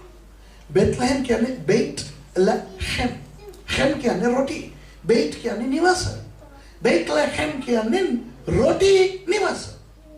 හරිද? එතකොට ජීවනදායක රොටිනේ උන්වහන්සේ. එතකොට මුළු ඊශ්‍රායල් දේශයටම රොටි සප්ලයි කරේ ප්‍රධාන ස්ථානයේ බේකරිය බෙත්ලෙහෙම්. මොකද ඒ නම ගොඩක් තිරිඟු වගා කරේ. මතකද බෝවස් රූත්ගේ කතා? ඒ ඔක්කොම බෙත්ලෙහෙම්නේ. තිරිඟු වගාව ඊශ්‍රායල් වල බොහෝ දුරට කෙරුණේ ඔය. ඒ නිසා ජීවනදායක රොටි හැටියට උන්වහන්සේ ඉපදෙන්න ඕන නිසා රොටි ගමේම උන්වහන්සේ ඉපදුණා. ඔන්න දෙවෙනි හේතුව. තුන්වෙනි හේතුව දැන් අපි කුකුල්ලෝ හරක් මොනවා හැදුවත් ඔය වර්ග තියනවානේ. දැන් බ්‍රොයිලර්ස් ගත්තා නම් blue lagoon, white lagoon මොකද්ද නම්මනම් කියනවා. මාළු ගත්තත් කියනවා තෝරා මෝරා නේද? හුරුල්ලා සාලයා කීවි මීන් කියනවා. ඔය නිකන් මාළුවා කියලා අපි කන් නෑනේ. වර්ග තියනවානේ. අරවා හොඳයි මේවා එච්චර හොඳ නෑ. ඒ වගේ හරක් ගත්තත් ඒවායිත් ඔය හොඳ ඉස්තරම් ගානේ හරක් නේ. ඒ බාල ගානේ හරක් කියලා කියනවා. ඒ වගේම බැටළු වර්ගයේ ඔය වගේ තියෙනවා. ඒකේ අර ඉස්තරම්ම ගානේ බැටළුවන්ට කියන්නේ නොකෝඩ් කියලා. ඔය නොකෝඩ් වර්ගයේ බැටළුවන් ඇති කරනු ලැබුවේ මුළු ඊශ්‍රායල් වලම ස්ථාන දෙකක විතරයි. ප්‍රධාන වශයෙන්ම බෙත්ලෙහෙම් වල දෙවෙනුව නිකන් පොඩි කුඩා කර්මාන්තයක් හැටියට මේ තෙකෝවා වල ආමෝස්ගේ ගම. හැබැයි ප්‍රධාන වශයෙන්ම නොකෝඩ් වර්ගයේ බැටළුවන් ඇති කරේ කොහෙද? බෙත්ලෙහෙම් වල. එතකොට බැටළු පැටියානෝ හැටියට ඉස්තරම් ගනේ බැටළුවා කොහෙද ඉපදෙන්න ඕනේ? බෙත්ලෙහෙම් වල. ඒක තමයි බැටළුවෙක් පැටවු දාපුවම ඉස්සල්ලාම ඒකට ගිහිල්ලා වැඩ කටයුතු කරන්න ඕනේ කවුද? එන්නේ. මොකද බැටළුවාට අනිත් සත්තු වගේ හැම දෙයක්ම කරගන්න දන්නේ නැහැ. ඒකයි යේසුස් වහන්සේ ඉපදුණු ගමන්ම දේවදූතයා ඇවිල්ලා එන්නේ රන්ට කිව්වේ අන්න යන්න බැටළු පැටියානෝ ඉපදිලා ඉවරයි කියලා. දැන් තේරෙනවද මොකටද? ගොපලුන්ට ගිහිල්ලා කිව්වේ කියලා ඉස්සල්ලාම. ඉතින් අපේ මිනිස්සුන්ට ඉතින් ඌවා දන්නේ නැහනේ. අපේ අයට සෙන්ටිමන්ට් ආසයිනේ. හරියනවා. දුප්පත් ගොපලුන්ට කිව්වේ දුප්පත් අය වෙනුවෙන් යේසුස් වහන්සේ ආපු නිසා කියලා. ඒකට ගොපලුන්ට වැඩිය දුප්පත් අය හිටියේ නැත්තේ ඊශ්‍රායල් වල. ඒගොල්ලන්ට හරි බැටළුව බලා ගන්න රැකියාවක් තිබුණා. රැකියාව නැති කී දෙනෙක් පාරේ හිටියද ඒ දවස්වල? පාරේ ගියක් නැතුව කන්න නැතුව හිඟා හිනපු එකෙකුට ගිහිල්ලා කියන්න ඕනේ අන්න යේසුස් වහන්සේ ඉපදිලා. එතකොට නම් හරි අන්න දිලින්දා වෙනුවෙන් යේසුස් වහන්සේ ඉපදුනා කියලා. බොරුවට අපිට හිතන්න මතන දේ උගන්නන්න හොඳ නෑ. ඔයාලා බලන්න මොකටද ගොපලුන්ට කිව්වේ? මේක හේතුව. උන්වහන්සේ බැටළු පැටියානෝ. ඔන්න හේතු තුන. උන්වහන්සේ බෙත්ලෙහෙම් වල ඉපදුණු. ඒ නිසා ඉස්තරම්ම ගන්නේ බැටළුවා හැටියට ඉපදිච්ච යේසුස් වහන්සේ හරියට පාස්කු වෙලාවේ මැරිලා අපිට ලබා දුන්න ගැලවීම. ආමේන්. එතකොට පාස්කුව අපිට වැදගත්ද? ඔව්. මොන පාස්කුවද? යේසුස් කියන බැටළුවා පූජා වුණු ඒ පාස්කුව. ඒකට සංකේතයක් වුණු ඒ යුදෙව්වන්ගේ පාස්කුව නිසා දෙවියන් වහන්සේට ප්‍රශංසා වේවා. නමුත් ඒක අපි සමරන්න අවශ්‍ය නැහැ. අපේ පාස්කුව සමරිලා ඉවරයි. අපි ගැලවීම ලැබලා ඉවරයි. අපි දැන් ස්වර්ගයට යමින් ගමන් ඉන්නේ. ආමේන්. ඔන්න පළවෙනි මංගල්‍යය. දැන් එදා සිකුරාදා හවසින් මේ බ්‍රහස්පතින්දා හවසින් පටන් ගන්නෙ පාස්කුව. එදා ඉඳන් දවස් 7ක් යනවා. හැබැයි ඊළඟ මංගල්‍ය පහුවදාම පටන් ගන්නවා. තේරුණාද? ඒ මංගල්‍ය දෙක තුනක් එක දිගටම දුවනවා. හරි? දැන් මම මංගල්‍යයන් ගැන මෙහෙම තව දෙයක් ඔයගලන්ට කියන්නම්කෝ. ඊශ්‍රායල් දේශයට වර්ෂාපතන දෙකක් හම්බ වෙනවා. අපේ ලංකාවේ මහා කන්න යල කන්නවා වගේ. හැබැයි මාස 6ක පරතරයක් තියෙනවා ඔය වර්ෂා දෙකට. අවුරුද්දේ මුල් හරියේ වහින වර්ෂාවට කියන්නේ පෙර වර්ෂාව කියලා. මාස 6කට පස්සේ වහින වර්ෂාවට කියන්නේ පසු වර්ෂාව, අන්තිම වර්ෂාව කියලා. දැන් අපේ මිනිස්සුන්ට අන්තිම වර්ෂාව කියන්නේ මේකට තමයි කියලා දන්නේ නැහැ. අපේ මිනිස්සු හිතන්නේ එවන්නෝ ස්වාමිනී සුදාත්ම වර්ෂාව. මොකද? එවන්නෝ ස්වාමිනී අන්තිම වර්ෂාව. අපේ මිනිස්සුන්ට අන්තිම වර්ෂාව කියන්නේ සුදාත්ම ආලේපේ අරවා මේවා. හොඳයි. හැබැයි ඇත්තටම අන්තිම වර්ෂාව කියන වැස්ස අවුරුද්ද ආසා ඉස්රායල් වලට වහිනවා කියන එක දැනගෙන ওই සින්දුව කියන්නේ. හරිද? දෙවනාසම මතන කරලා දෙන්නේ. අර පළවෙනි පෙර වර්ෂාව ඒ වර්ෂාව ආශ්‍රිතව මංගල්‍යයන් 4ක් දුන්නා. අන්තිම වර්ෂාව නැති දෙවෙනි වර්ෂාව ආශ්‍රිතව මංගල්‍යයන් 3ක් දුන්නා. අර වර්ෂාව සම්බන්ධව පළවෙනි මංගල්‍යයන් 4ක්, මේ දෙවෙනි වර්ෂාව සම්බන්ධව අනිත් මංගල්‍යයන් 3ක්. හොඳයි? හරි, දැන් පළවෙනි මංගල්‍ය ඉවරයිනේ. ඔන්න දෙවෙනි මංගල්‍යය පහුවදා ඉඳන් පටන් ගන්නවා. කොහොම සිස්ටර් කියවන්න මට 6 වෙනි පදේ 15 වෙනි දවසේ නම් මොකක්දලු? එම මාස 15 වෙනි දින ස්වාමීන් වහන්සේට මුහුන් නොදැමූ රොටි මංගල්‍ය වන්නේය. 15 වෙනි 14 වෙනි දවසේ තමයි පාස්කුව. 15 වෙනි දවස කියන්නේ පහුවදා. හරිද? මොකක්ද ප්‍රශ්න? ඔෆ් වෙලා.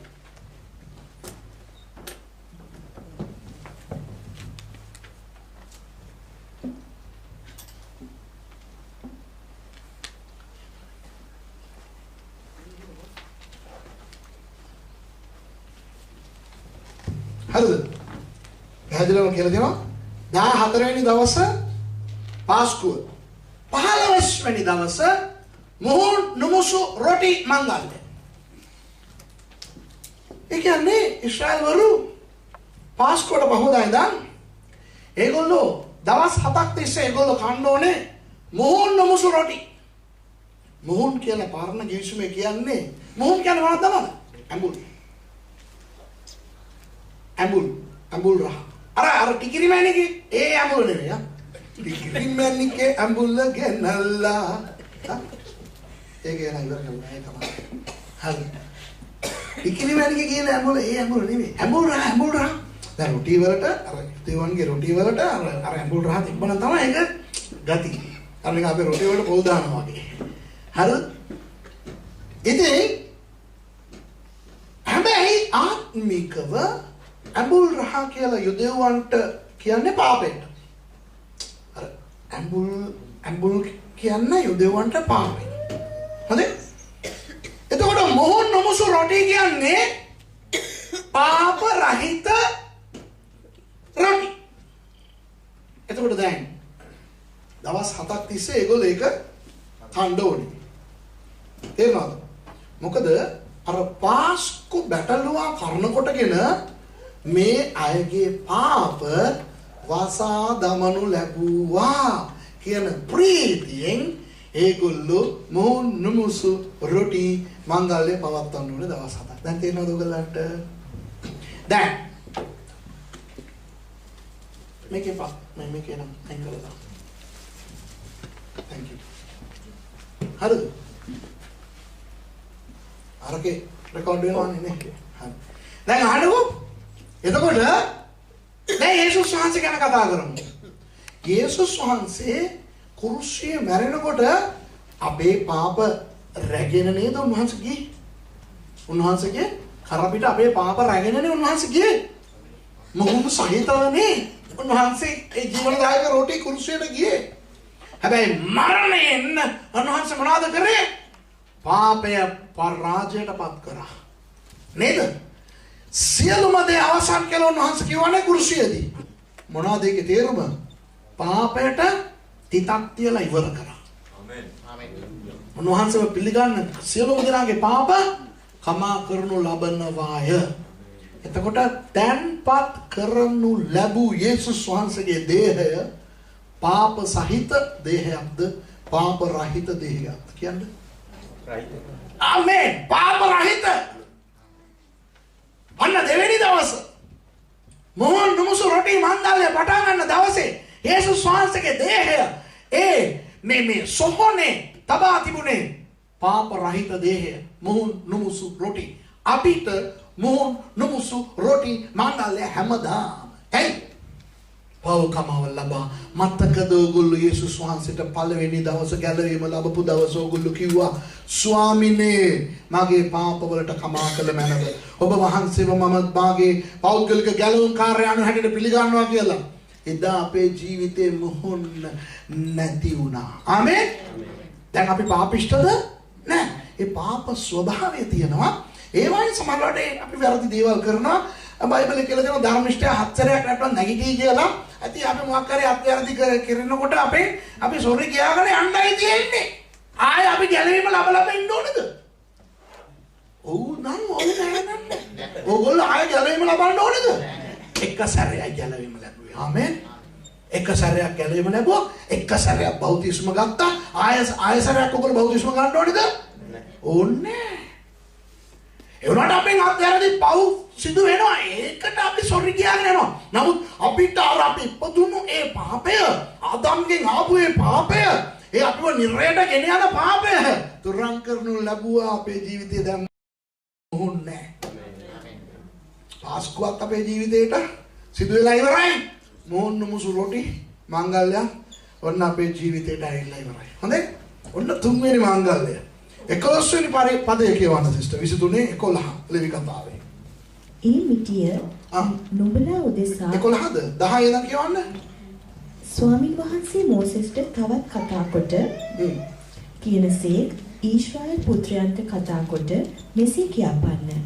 මා විසින් නුඹලාට දෙන දේශයට නුඹලා අවුත් එහි ගොයම් කපන කල නුඹලාගේ හස්යෙන් නාඹුල් මිටිය පූජකයා වෙතට ගෙනෙලා. නාඹුල් මිටිය අස්වැන්නේ නාඹුල් මිටිය පූජකවරයා ළඟට ගෙනල්ලා මොනවද කරන්න කියන්නේ සිස්ටර්? ඒ මිටිය නුඹලා උදෙසා පිළිගනු ලබන පිණිස ඔහු ස්වාමීන් වහන්සේ ඉදිරියේ එය තේව කරන්නේය. මොනවා කරන්නේද? තේව කරනවා කියන්නේ මොනවද? මොනවද? මෙහෙම හොල්ලන එක, ඔසවන එක නේද? ඒකට ඉංග්‍රීසියෙන් කියනවා wave offering. හරිද? නාඹුල් මිටිය අස්වැන්න ගොඩක් තියෙනවා. නමුත් ඉස්සල්ලාම මිටියක් ඔයගොල්ලෝ කපාගෙන ඇවිත් පූජකයාට දීලා ඒක දෙවියන් වහන්සේ ඉදිරියේ ඒක මේම සොලවලා ඔයගොල්ලෝ පෙන්වනවා ස්වාමිනේ මෙන්න ඔබ වහන්සේ අපිට දුන් මේ අස්වැන්නේ නාඹුල් මිටිය කියලා පෙන්වන්න ඕනේ. තේරෙනවද? ඕක කවදාද ඕක කරන්න ඕනේ? ශබ්දට පහවදා. ශබ්ද කවදාද? 15 වෙනි දින. ඒ කියන්නේ සෙනසුරාදා. ඊට පහවදා කියන්නේ ඉරිදා. ඉරිදා යේසුස් වහන්සේ මලවුන්ගෙන් නැගිට්ටේ මොනවා හැටියටද කියලා 1 කොරින්ති 15:23 බලන්න පොඩ්ඩක්. 1 කොරින්ති 15:23 ඔන්න නැවත නැගිට්ටාලු යේසුස් වහන්සේ කොහොමද කියලා බලන්න. නමුත් එක් අය තම තමාගේ ක්‍රමයෙන්ය.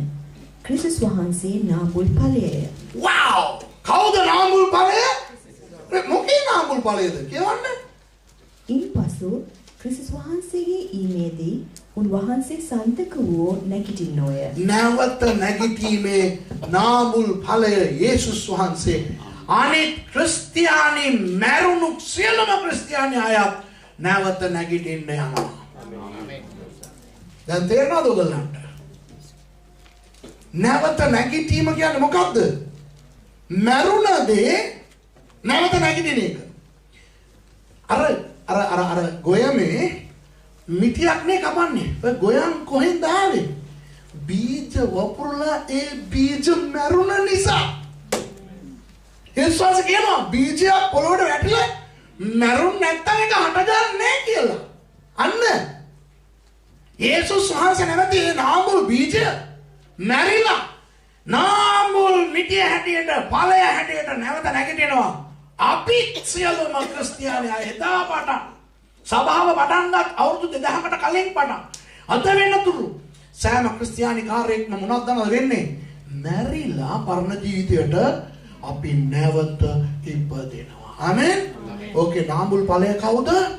ක්‍රිස්තුස් වහන්සේ. බලන්න ඔය මංගල්‍ය 3 14 15 16 වෙනිදා ඒ වගේම යේසුස් වහන්සේ කුරුසපත් උනේ 14 වෙනිදා. ඔන්න 15 උන්වහන්සේ තැන්පත් වෙලා ඉන්නවා. ඔන්න 16 උන්වහන්සේ නැවත නැගිටිනවා. දැන් තේරුණා අපිට ඔය මංගල්‍යයන් තුනම සිදු වෙලා ඉවරයි. ආමෙන්. දැන් තේරෙනවද මේ මංගල්‍ය තුන ඔයගලන්ට තේරෙනවද? දැන් ඒ මංගල්‍යයන් අපි පවත්වන්න ඕනේද? ඕනේ. තේරුමක් නෑ. නේද? ඒ කියන්නේ කසාද බැඳායන් පස්සේ එන්ගේජ්මන්ට් කරන්න ඕනේ. එන්ගේජ්මන්ට් කරලා හිටන් කසාද බඳින්න ඕනේ. හරිනේ?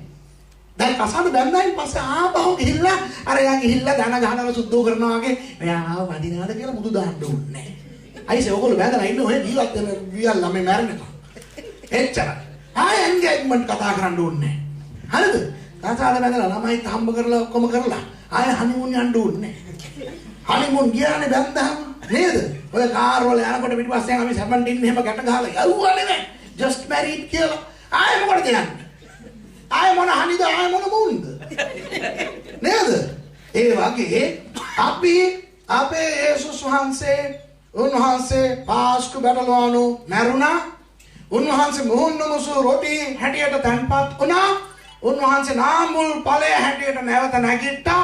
ඔය තුනම අපේ ජීවිතේට යේසුස් වහන්සේ තුලින් සිදු වෙලා ඉවර නිසා අපි ගැලවීම ලැබලා අපි මැරිලා නැවත නැගිටිලා නැවත ඉපදිලා අපි ස්වර්ගය කරා ගමන් කරගෙන ඉන්නවා. ආමෙන්. ඔන්න යුදෙවන්ගේ 4 වෙනි මංගල්‍ය. ඒකට කියන්නේ ශාව්‍යොත් මංගල්‍ය කියලා. ශාව්‍යොත් කියලා කියන්නේ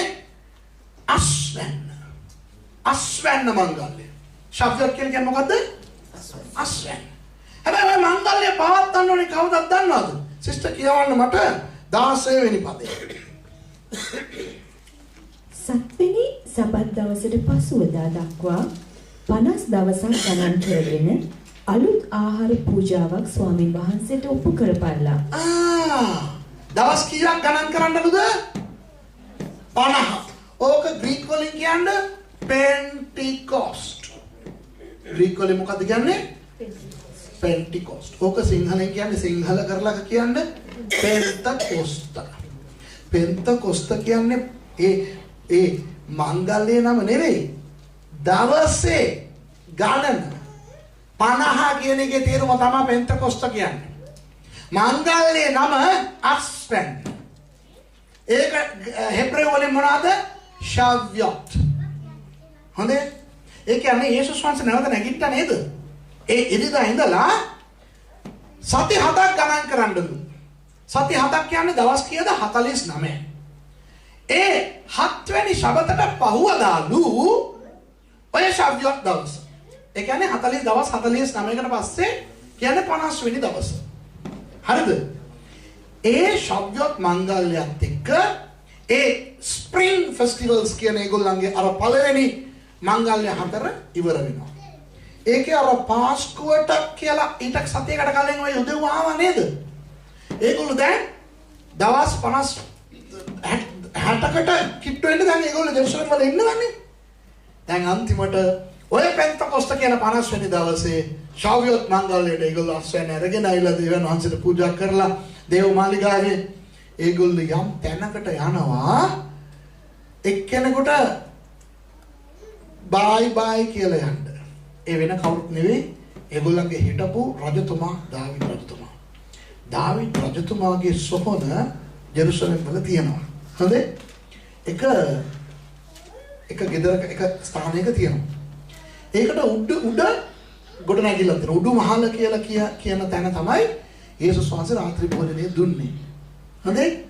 ඒතර උඩු මහලේ 120 දෙනෙක් ඉන්නවා මොනවා කරන්න කියලා දන්නේ නැතුව. කවුද දන්නවද ඒගොල්ලෝ? යේසුස් වහන්සේ මලවලට නැගිට්ටා නේද? නැගිටලා දවස් 40කට පස්සේ ඔලිව කන්දට ගිහිල්ලා 500ක් පමණ උන්වහන්සේව බලන්න ආපු අයට කිව්වා මේ ඕගොල්ලෝ ගලිලයට එහෙම යන්න එපා. මම ගිහිල්ලා ශුදාත්මයානෝ යවනකන් ජෙරුසලමට වෙලා ඉන්න කියලා කිව්වා. ඒගොල්ලෝ ජෙරුසලමට ගිහිල්ලා එක තැන්වල හිටියා. 120 දෙනෙක් විතර එදා අර උඩු මහලට වෙලා හිටියා. ඒ උඩු මහලට වෙලා ඉන්න හේතුව එතරනේ යේසුස් වහන්සේ ඒගොල්ලන්ට අන්තිම රාත්‍රී භෝජනේ දුන්නේ මතකද? එතකට වෙලා හිටියා. උඩු මහලේ ඒගොල්ලෝ ඉන්නකොට තමයි ඔය පිට රටවල් වලින් ආපු යුදෙව්වෝ සේරම ඔය පහළු මහලට ඇවිත් පහළු මහලේ තියෙන දාවිද්ගේ සොහනට ගිහිල්ලා අත තියලා ඔළුව තියලා කියලා ඒක සිප්පගෙන හරි ඒගොල්ලෝ යාඥා කරන්නේ දෙනවා අපිට දාවිද් රජතුමා වගේ රජතුමෙක් ආපහු දෙන්න වහන්සේ කිව්වනේ දාවිද්ගේ පුත්‍රයයි කියලා යාඥා කරලා අපි යනවා අපි ඊළඟ අවුරුද්දේ පෙසක් වලට පාස්කුවට එනවා කියලා ඒ දාවිද්ගේ සොහනට බයි කියලා යන්න ඒගොල්ලෝ පොලිමේ එනවා. අදත් ඉස්රායල් ගියොත් පහළු මහලේ දාවිද්ගේ සොහන බලන්න පුළුවන්. උඩු මහලේ අර යේසුස් වහන්සේ රාත්‍රී භෝජනය දුන්න ස්ථානය අදත් අපි බලන්න පුළුවන්. හරිද? ඔන්න එදා මාර වැඩක් වුණානේ. මොනවද? ගෝලියෝ දන්නේ මොනවද 120 දෙනෙක් අර උඩු මහලේ වෙලා ඉන්නවා. දැන් පල්ලෙහා පොලිමේ 10 ගණන් මිනිස්සු දාවිත් බය කියන්න එනවා. එතකොට සද්ද කරන්නේ නැහැ නේ ඒගොල්ලෝ අර ගෞරාන්වික ඒගොල්ලෝ හරිද? ගෞරාන්විතව ඇවිත් ඒගොල්ලෝ ඉඹලා යනකොට ගෝලියෝ හිතුවෙත් නැහැ කවුරුත් හිතුවේ නැහැ ක්‍රියාපොතේ දෙවෙනි පරිච්ඡේදයේ උනදී උනානේ මොනවද? ශුද්ධාත්මයන් වහන්සේ බැලලා ඇවිල්ලා ගින්දර වගේ ඇවිල්ලා මෙන්න මේ 120 දෙනා කෑ ගහන්න පටන් ගත්තා. අන්‍ය භාෂාවෙනුයි මේ අනාගත වාක්‍ය වලින් කෑ ගහන්න පටන් ගත්තා. අර බල්ලා හිටපු ඔය ඇවිල්ලා හිටපු දහස් ගණන් මිනිසුන්ට කොහොමද තියෙන්නේ නැද්ද? කවුරුත් මෙතන සද්ද කරන්නේ නැහැ කතා කරන්නේ මේ මුන් කවුද කට්ටියක් මේ කෑ ගහනවා.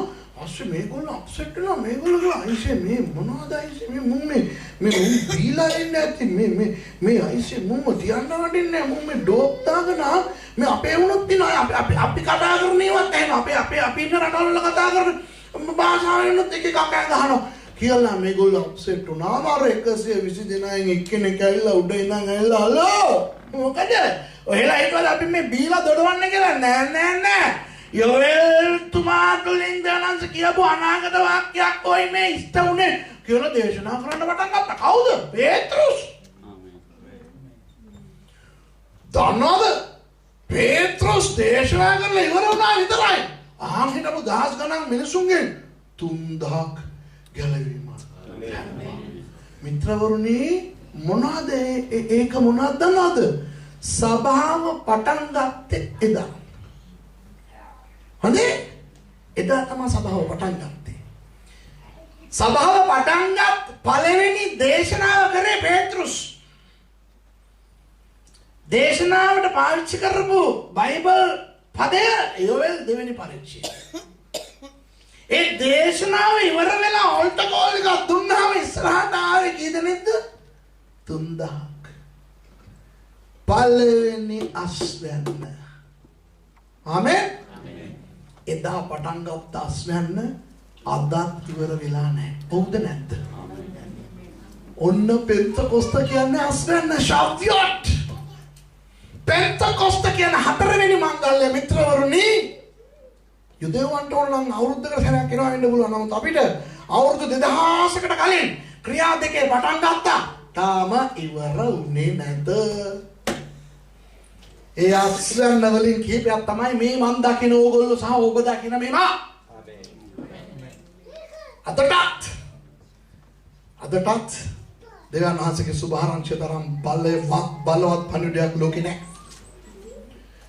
මතු පිටට නොපෙනෙනවා වෙන්න පුළුවන්. නමුත් අදටත් බයිබලයේ තරම් සංඛ්‍යාතමය වශයෙන් විකිරෙන පොතක් ලෝකේ නැහැ. බයිබලයේ තරම් ලෝකේ බහු භාෂාවන් වලට පරිවර්තනය කරන ලද පොතක් නැහැ. සභාව තරම් වර්ධනය වෙනා වූ කිසිම දෙයක්, දර්ශනවාදයක්, නිකායක්, මූලධර්මයක් ඔයවත් නැහැ. ලෝකෙ ගොඩක් ක්‍රිස්තියානි අය බිහි වෙන රට කොහෙද දන්නවද? චයිනාව. ඒ සභාවක් නැහැ. නමුත් ඒ භූගත සභාවන් කියලා අපි ඒවට කියන්නේ underground churches. ඒවායි මිනිස්සු දවසකට ලක්ෂ ගණන් ගැලවීමට එනවා. ඔබ දන්නවද නැද්ද මන් දන්නේ අදටත් ගැලවීම ලබන අයගේ සංඛ්‍යාව ඉතාම බහුලයි මිත්‍රවරුනි. අස්වැන්න බොහෝය. හරිද? සේවකයෝ අඩු, ඒක වෙනම කතාවක්. අදටත් ඔය පෙන්තකොස්ත මංගල්‍ය පවතිනවා. මංගල්‍යයන් 3ක් ඉෂ්ට වෙලා ඉවරයි. 4 වෙනි මංගල්‍ය ඉෂ්ට වෙමින් පවතිනවාය. ආමෙන්. ඒ තුල තමයි අපි ඉන්නේ. ඔව්ද නැද්ද? ඒ පෙන්තකොස්ත මංගල්‍ය දවසේ, ශාව්‍යොත් මංගල්‍ය දවසේ නෙවෙයිද ක්‍රිස්තියානි අය අන්‍ය භාෂාවෙන් කතා කරන්න පටන් ගත්තේ? අද ඕගොල්ලෝ කතා කරනවද නැද්ද? අද අනාගත වාක්‍ය තියනවද නැද්ද? නැද්ද? තියනවා. ඔන්න යක්ෂයාට මේක දන්නවා. ක්‍රිස්තියානි අය දන්නවද නැද්ද? යක්ෂයාට ඕක දන්නවා. ඒකයි යක්ෂයා සමහර අයව රවට්ටලා ඔය අන්‍ය භාෂාව එහෙම නැහැ. ඒව අර පළවෙනි සභාවේ කවුද ප්‍රේරිතයන්ට විතරයි තිබුණේ. දැන් මිනිස්සු බොරුවට දොඩවන්නේ කියලා. බොරුවට දොඩවන අය ඉන්නව නෑ කියන්නේ. හැබැයි අන්‍ය භාෂා කතා කරන හැම කෙනාම බොරුවට නෙවෙයි දොඩවන්නේ. ඕවාගේ එකක් තියනවා කියලා දන්නේ නැති 1979 මාර්තු මාසේ නාවලපිටියේදී මම අන්‍ය භාෂාව කතා කරා. 2014 දෙසැම්බර් වෙලක් මම නැවැත්තුවේ නෑ. නවත්තන්නේ නැහැ. මොකද අන්‍ය භාෂාව ඇත්ත. අනාගත වාක්‍ය ඇත්ත. පෙන්තකොස්තාලේ ඇත්ත. ඕක නැති කරන්න යක්ෂයා සමහරුන්ව මුලා කරනවා. ආමෙන්. එතකොට ශාව්‍යොත් කියන ඔය අස්වැන්න මංගල්‍ය තාමත් පවතිනවා. දැන් තීරණවල දැනටමත් උගලන්ට තීරණ ඇති ඔය මංගල්‍යයන් කොච්චර නියමද කියලා නේද? වව්. දැන් මම 4 ඉවර කරලා තියෙන්නේ. 3 ඉවරයි. එකක් පවතිනවා. ඒවනම් අනිත් 3 අනාගත කාලේ ඉන්න යන්න දේවල්. බලමුද? ඔන්න 5 වෙනි මංගල්‍ය. මේ මංගල්‍ය 23 24 තියෙනවා සිස්ටර් කියවන්න. තවද ස්වාමීන් වහන්සේ මෝසෙස්ට කතා කොට කියනසේ ඊශ්‍රායල් පුත්‍රයන්ට කතා කරමින් මෙසේ කියපන්න. සත්වෙනි මාස පළවෙනි දින නුඹලාට ගරුමේ නිවාඩුවක්ද, හොරණෑ පිඹීමේ සීවීමක්ද, ශුද්ධ සභා රැස්වීමක්ද වන්නේය. මේක අහගන්න. හොරණෑ පිඹීම සහ ශුද්ධ සභාවේ රැස්වීම. තිශ්‍රි මාසේ 7 වෙනි මාසේ 8 වෙනි මාසේ 7 කියලා කියන්නේ මම කිව්වා බයිබලයේ සමහර තැන්වල මොකද්ද? සම්පූර්ණත්වය. ඔන්න 7 වෙනි මාසේ පළවෙනි දවස මෝසෙස්ට කියනවා මංගල්‍යයක්. මොකද්ද මංගල්‍ය? හොරණෑ පිඹීමේ මංගල්‍ය. ඒකදී මොනවද කරන්න යන්නේ? සභාව රැස් වෙන්න යනවා. මොකද්ද සභාව? ඊශ්‍රායල් වරුන්ට කලාතුරකින් හැම වෙලෙම නෙවෙයි කලාතුරකින් සභාව කියලා කියනු ලැබුවා. හොඳේ. එතකොට දැන් මතක තියාගන්න සභාව රැස් කරනවයි හොරණෑ පිඹිනවයි මංගල්‍ය. හොඳේ. ඔක මතක තියාගන්න.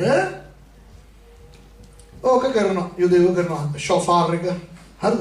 ඔක කවදද පටන් ගත්තේ කොහොමද? දෙවියන් වහන්සේට ඔය අයිඩියා එක ආවේ දන්නවද? මතකද? උත්පත්ති 22 ආබ්‍රහම් ගියා ඊසක්ව පූජා කරන්න මොරියා කන්දට. එතකොට අන්තිමට දෙවියන් වහන්සේ කිව්වනේ ඊසක්ව පූජා කරන්න ඕනේ නැහැ. අර බැටළුවේ අහුවෙලා හිටියානේ අර මේ පඳුර මොකද්ද මේ පඳුරේ කොහොමද අහුවෙලා ඉන්නේ? එයාගේ අන් ඉන්න හිරේලා. ආබ්‍රහම් ඒ බැටළුව අරගෙන තමයි පූජා කරේ. පූජා කරලා මේක අහගන්න. ටල්මුඩ් මිෂ්නා ගෙමාරා කියන යුදෙව් ඔය පොත්වල තියෙන දේ මම කියන්නේ මම මේ ගෙදර ඉඳන් මේ හිතාගෙන ආපු එකක් නෙවෙයි හොඳේ. මොකද සමහර මිනිස්සු මගේ දේශන අහලා සමහර අයියලා කියනවා ඕ නෑ ඇත්ත නෙවෙයි බයිබලයේ දාලා නැති සමහර ඒවා ඇත්තට සිදු වුණානේ නේද හැම දෙයක්ම ලියලා නෑනේ. දැන් ඔය අවුරුදු 40ක් කාන්තාරේ ඔය මිනිස්සු එනකොට ඒ මිනිස්සු මොනවා කරාද කියලා බයිබලයේ තියෙනවද නෑනේ.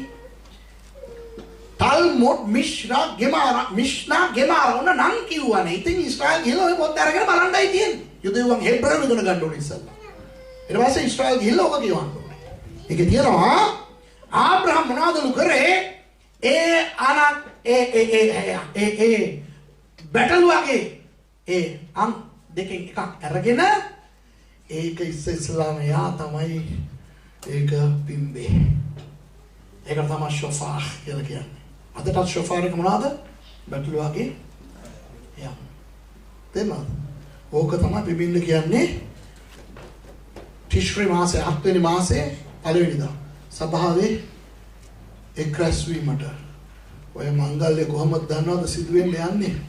සිස්ටර් කියවන්න මට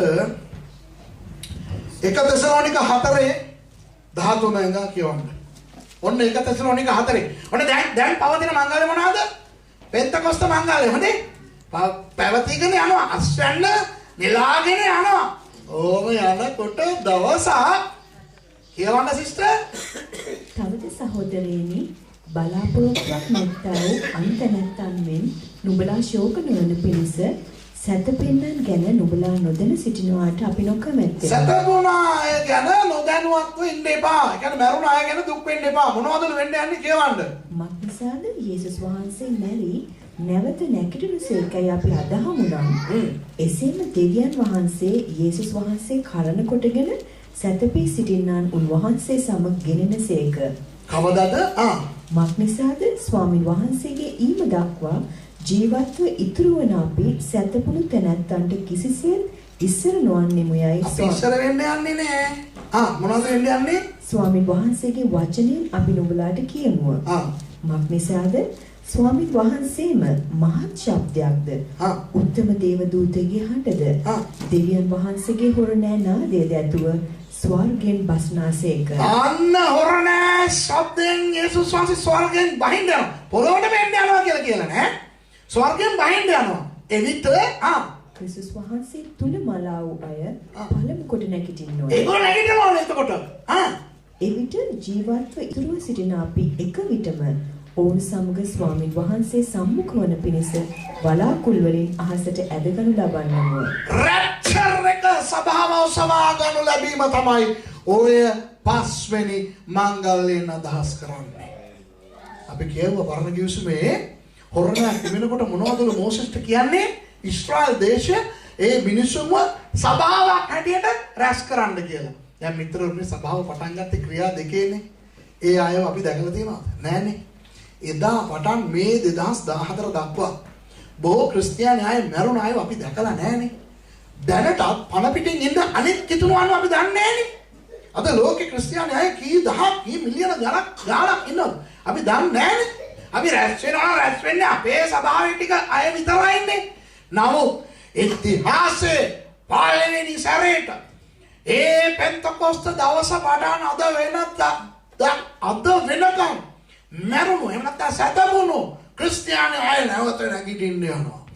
පණ පිටින් ඉන්න අපිත් ඒගොල්ලෝ එක්ක එකතු වෙන්න යනවා. සභාව මුල් වතාවට එක් රැස් වෙන්න යනවා. ඒ කොයි මොහොතේද? හොරණෑව පිමින අවස්ථාවේ.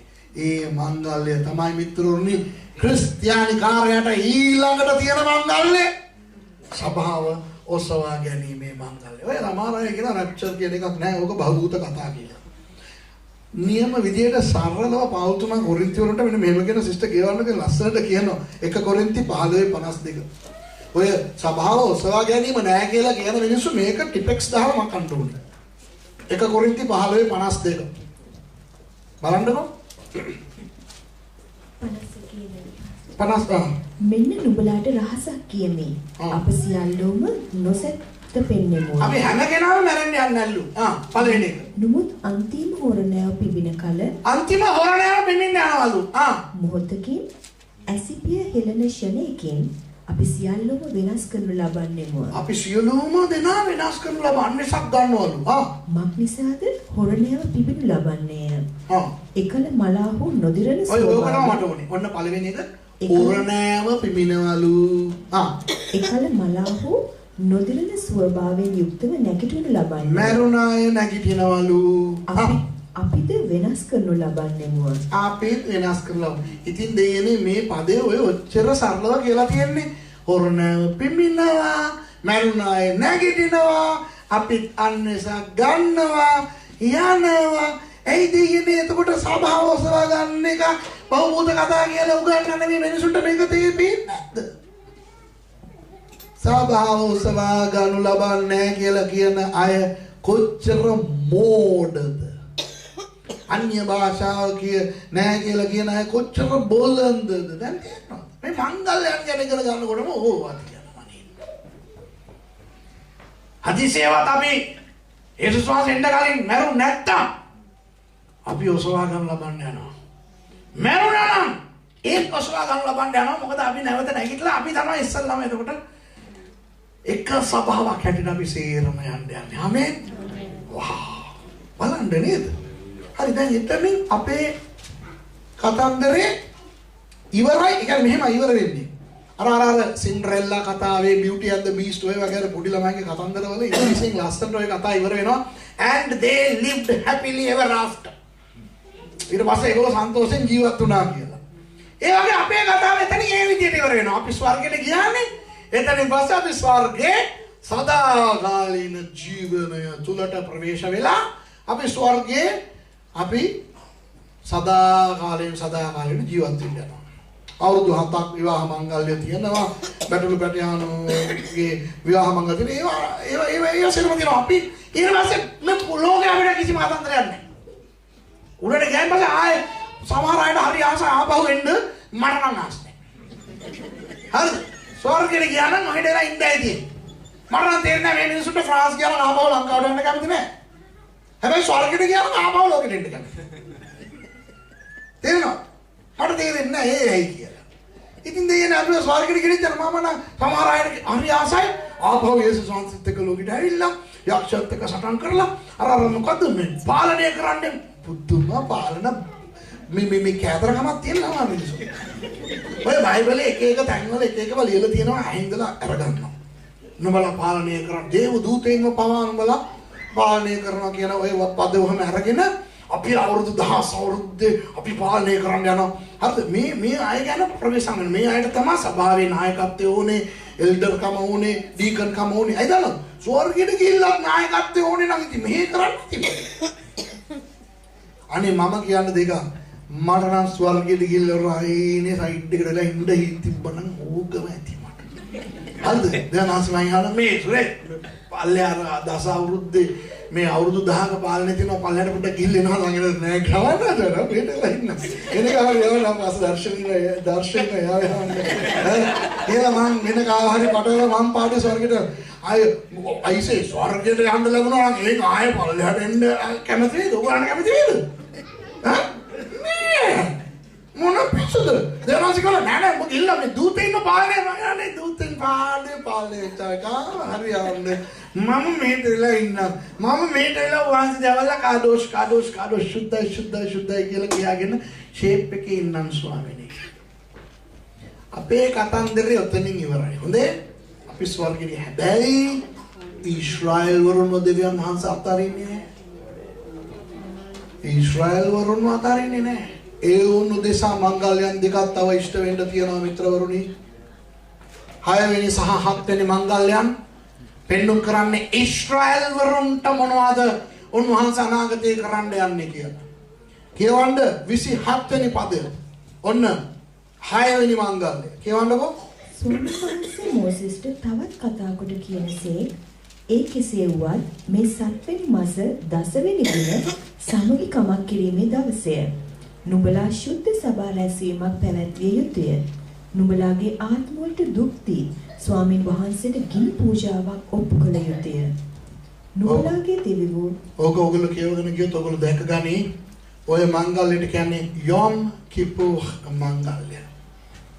හරිද? සමගි කිරීමේ මංගල්‍ය. ඒ මංගල්‍ය අවුරුද්දක් පාසා ඕක පවත්වනකොට මොනවද කරන්නේ? බැටළුවෙක් ගේනවා. ඒ බැටළුවව පූජා කරනකොට උත්තම පූජකයා විතරක් ඒ බැටළුවගේ දේ අරගෙන දේව මාලිගාවේ අතිශුද්ධ ස්ථානයට ප්‍රවේශ වෙනවා.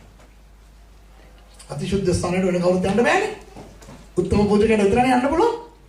උත්තම පූජකවරයා අවුරුද්දකට සැරයක් යන්න පුළුවන්. ඒ පුද්ගලයා කැලැල්ලක් පාපයක් නැතුව ඉන්න ඕනේ. මොකද කකුලේ දේවල් දෙකක් ගැට ගන්නවා. එකක් මේ සීනුවක් ගැට ගන්නවා. ඊට පස්සේ දිග රණුවක් ගැට ගන්නවා. එතකොට එළියේ ඉන්න මිනිස්සු දැන් මෙයා අතිශුද්ධ ස්ථානයට ගියානේ. මේගොල්ලෝ අහගෙන ඉන්න ඕනේ අර සීනු හඬ ඇහෙනවද කියලා. මොනවද? ඒ උත්තම පූජකයා ඇතුලේ ආරෙහෙට මෙහෙට ගිහිල්ලා ඔය පූජා උපකරණයකට මෙයා කකුල අර එයා ඇවිදිනකොට ඒ සීනු හඬ මේගොල්ලන්ට ඇහෙනකොට ඒගොල්ලෝ දන්නවා ආ මිනිහා පණ පිටින් ඉන්නවා කියලා. ටිකක් වෙලා ගිහිල්ලා සීනු හඬ නැති වුණොත් මිනිහා පාපයත් සහිතව ඇතුලට ගියා මැරුණා. පාපයත් සහිතව ඒ උත්තම පූජකවරයා ඇතුලට ගියා නම් මැරෙනවා. සීනු හඬ ඇහෙන්නේ නැත්තම් මේගොල්ලෝ දන්නවා අම්මෝ ඉවරයි උත්තම පූජකවරයා මැරුණා කියලා අර අනිත් ලණුවෙන් ඒ දේහය එළියට අදිනවා. එහෙම තමයි ඔය යොම් කිපුර් දවසේ නිසා හැම කෙනාටම ආසනය උත්තම පූජකවරයෙක් ඉන්න. අද කාලේ එහෙම තත්ත්වයක් තිබ්බනම් කොහොමද? දේශනා කරන එක්කෙනා එයාට මොකක් හරි පාපයක් කැලලක් තිබ්බනම් එහෙම මැරලා වැටේ කියන තත්ත්වයක් තිබ්බනම් ඔයගොල්ලෝ කී දෙනෙක් දේශනා කරන්න කැමතිද? මම නම් ජීවිතේට එන්නේ නැදී. ස්වාමීන් වහන්සේ කෙලින්ම ඇවිල්ලා මට කිව්වා සුරේෂ් මම ආලේප කරනවා දේශනා මම සාමාන්‍යයෙන් ස්වාමීන් වහන්සේ. ඇයි මොකක් හරි දෙයක් කරලා ඇවිල්ලා නිකන් මැරෙන්නේ මේකනේ මැරෙන එක පැත්තකින් මේක නෝන්ඩි වෙනවනේ.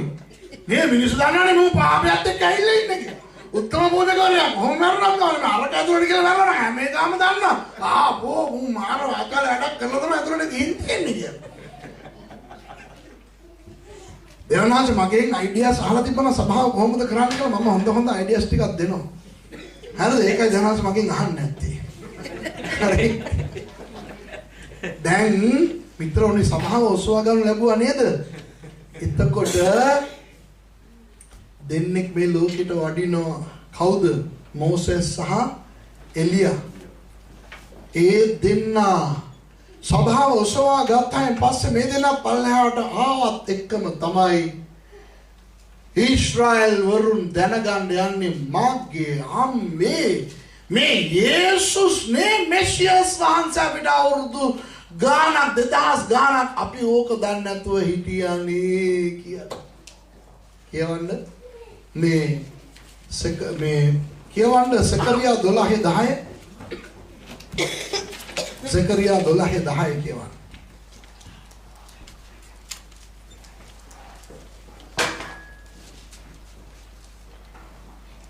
සකරියා පුතේ 12:10 පරණ කිවිසුමේ මලාකී වලට කලින් කියන පොත.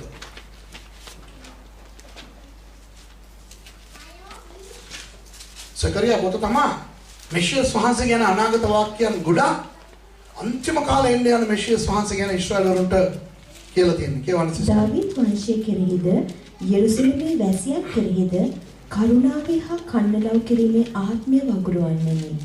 ඔවුන් තමුන් විසින් ඇන්නා වූ තැනැත්තා වන මා දෙස බලා සිට එකම පුත්‍රයෙකු ගැන වැළපෙන්නාක් මෙන් උන්වහන්සේ ගැන වැළපෙනවා ඇත. දැක්කද? ඔන්න අනාගත වාක්‍ය මොනවද දන්නවද? තමන් ඇනපු මාදිසවල් ඒගොල්ලෝ යේසුස් යන්නේ. ඒගොල්ලෝ දැන් අද ඉන්න ඊශ්‍රායල් වරු ඒගොල්ලෝ මෙසියස් වහන්සේව බලාපොරොත්තු වෙනවා. හරිද? උන්වහන්සේ ඉන්න යනවා කියලා බලාපොරොත්තු වෙනවා. හැබැයි ඒගොල්ලන්ගේ මෙසියස් වහන්සේ තමයි යේසුස්. උන්වහන්සේ ඇවිල්ලා ගිහිල්ලා ඉවර දැන් සභාව උන්වහන්සේ උන්වහන්සේගේ මනාලිය කියලා දේ ඒගොල්ලෝ දන්නේ නැහැ. ඒගොල්ලෝ පිළිගන්නේ නැහැ. හැබැයි සභාව ඔසවා ගත්තත් එක්කම මෝසස් එලියාගේ පැමිණීමත් එක්කම ඒගොල්ලන්ගේ ඇස් විවෘත වෙනවා.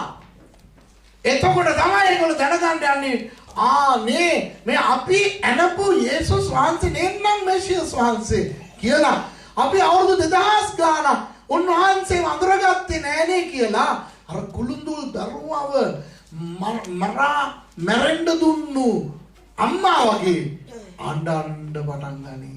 අඬලා යේසුස් වහන්සේව පිළිගන්නේ. තේරුණාද? එතකොට යේසුස් වහන්සේ ඊශ්‍රායල් වරුන්ට ලැබෙන්නේ අපිට ලැබුණා වගේ මනමාලයාණෝ හැටියට නෙවෙයි. අපේ මනමාලයාණෝ නේද උන්වහන්සේ. සභාව උන්වහන්සේගේ මනාලිය නෙවෙයි මනාලිය නේ. නමුත් ඔවුන්ගේ මෙසියස් වහන්සේ ලැබෙන්නේ මනාලිය හැටියට නෙවෙයි. මොකද මනාලිය අරගෙන ඉවරයි. උත්තම පූජකයාණෝ හැටියට.